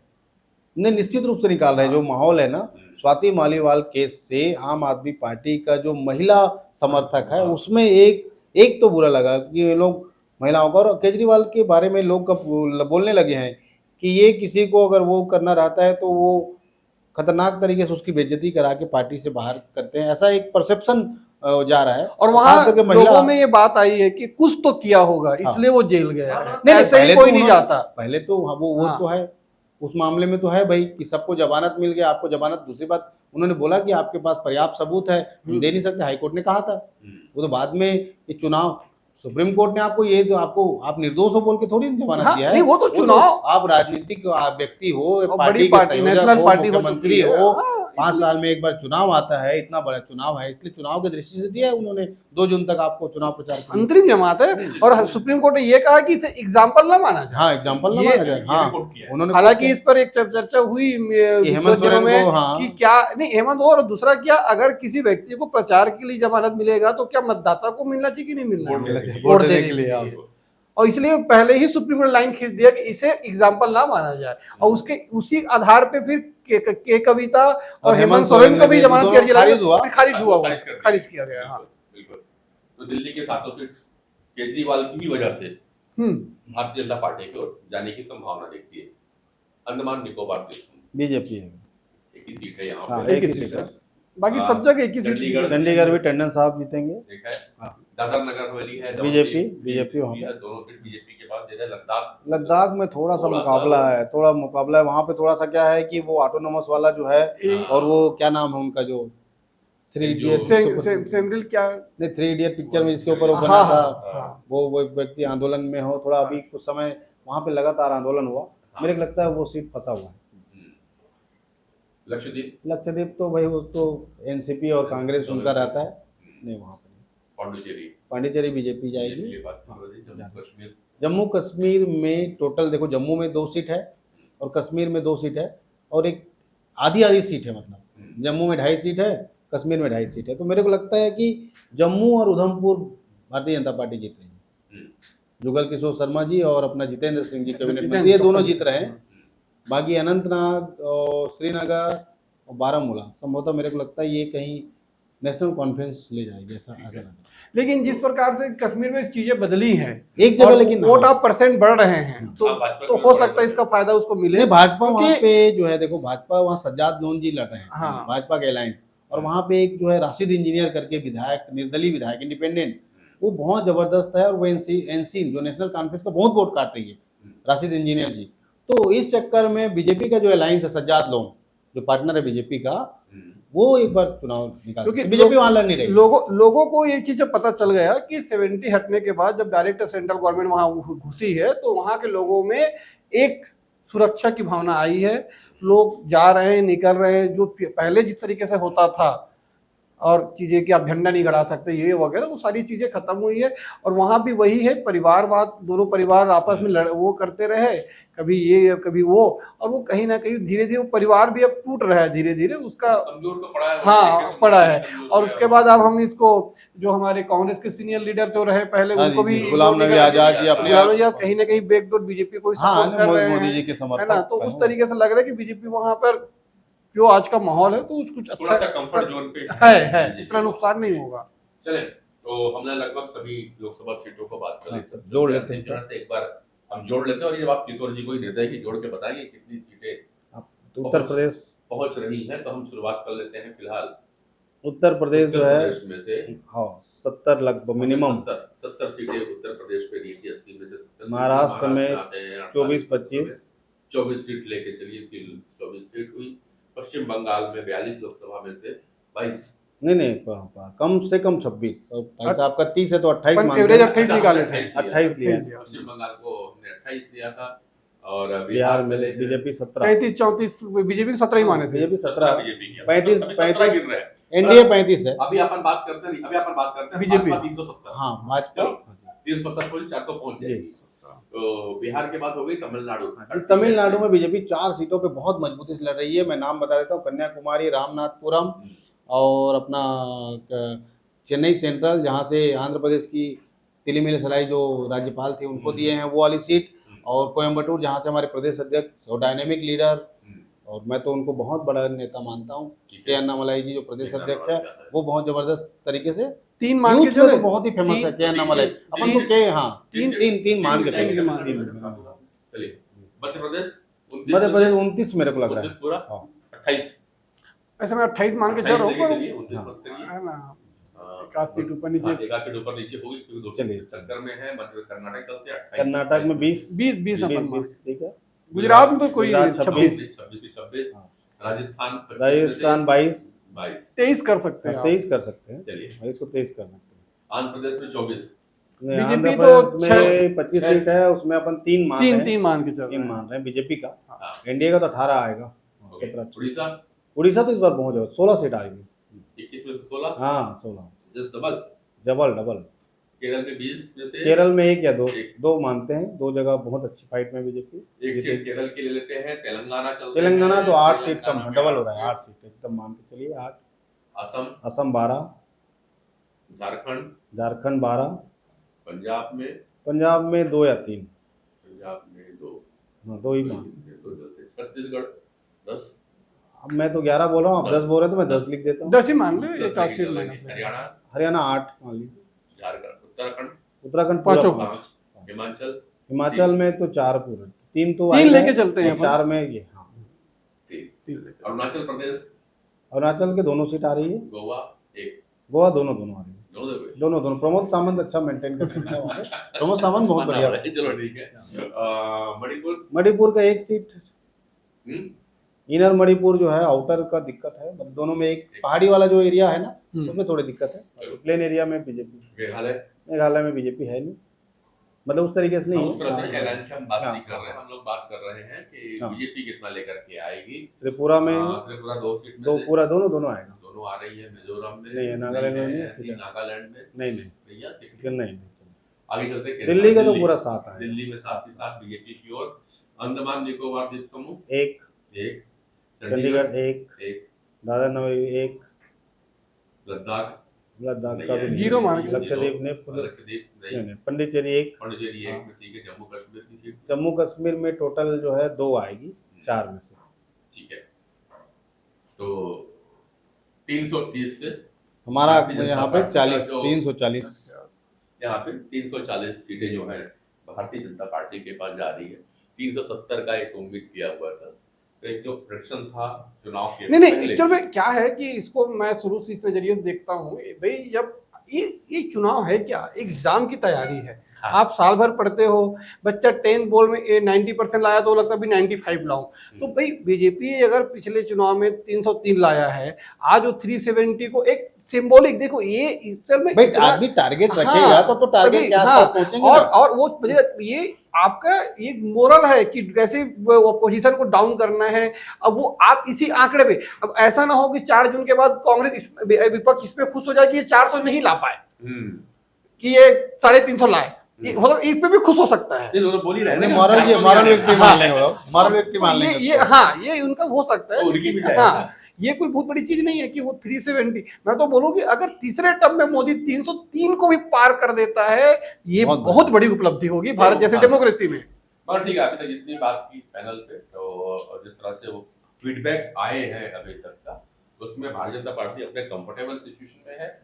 और जो हमने एक बार और बात किया था हम लोग के साथ में और बीच में, और वहां पर भी हम इसी के आसपास जा रहे थे। जो दो एक राजनीतिक विश्लेषक हैं, तो उनको फिर से कोट कर रहा हूँ, प्रशांत कुमार और योगेंद्र यादव, 2 लोगों ने किया था। तो प्रशांत कुमार ने कहा था कि भारतीय जनता पार्टी अपने वो जो स्थान पे रहेगी उससे बेहतर होगी। हाँ बेहतर तो होगी, जो 303 से कम नहीं होगी, 330 तो कम भले नहीं। 370 नहीं आएगी, हाँ, मैं लेकिन वो- 303 तो क्रॉस हाँ, तो करेगा। अभी जो अपन आकलन कर रहे हाँ, हैं वो- वो 340 के आसपास कर रहे हैं, मतलब 303 से बेहतर है, हाँ। 370 से थोड़ा सा नीचे है, दोनों पे जगह पे जी, करते हैं। ये कुल मिलाकर के हमारा आकलन रहा। आपके अपने आकलन भेज दीजिएगा। आज की चर्चा आपको कैसी लगी कमेंट्स बॉक्स पे जरूर लिखिएगा। तो आज हम दरबार को फिर यही विराम करते हैं और दोनों दरबारी को हम बहुत बहुत धन्यवाद करते हैं यहाँ पर आने के। सब बहुत बहुत नमस्कार, अभिनंदन। नमस्कार। अस्सलाम वालेकुम।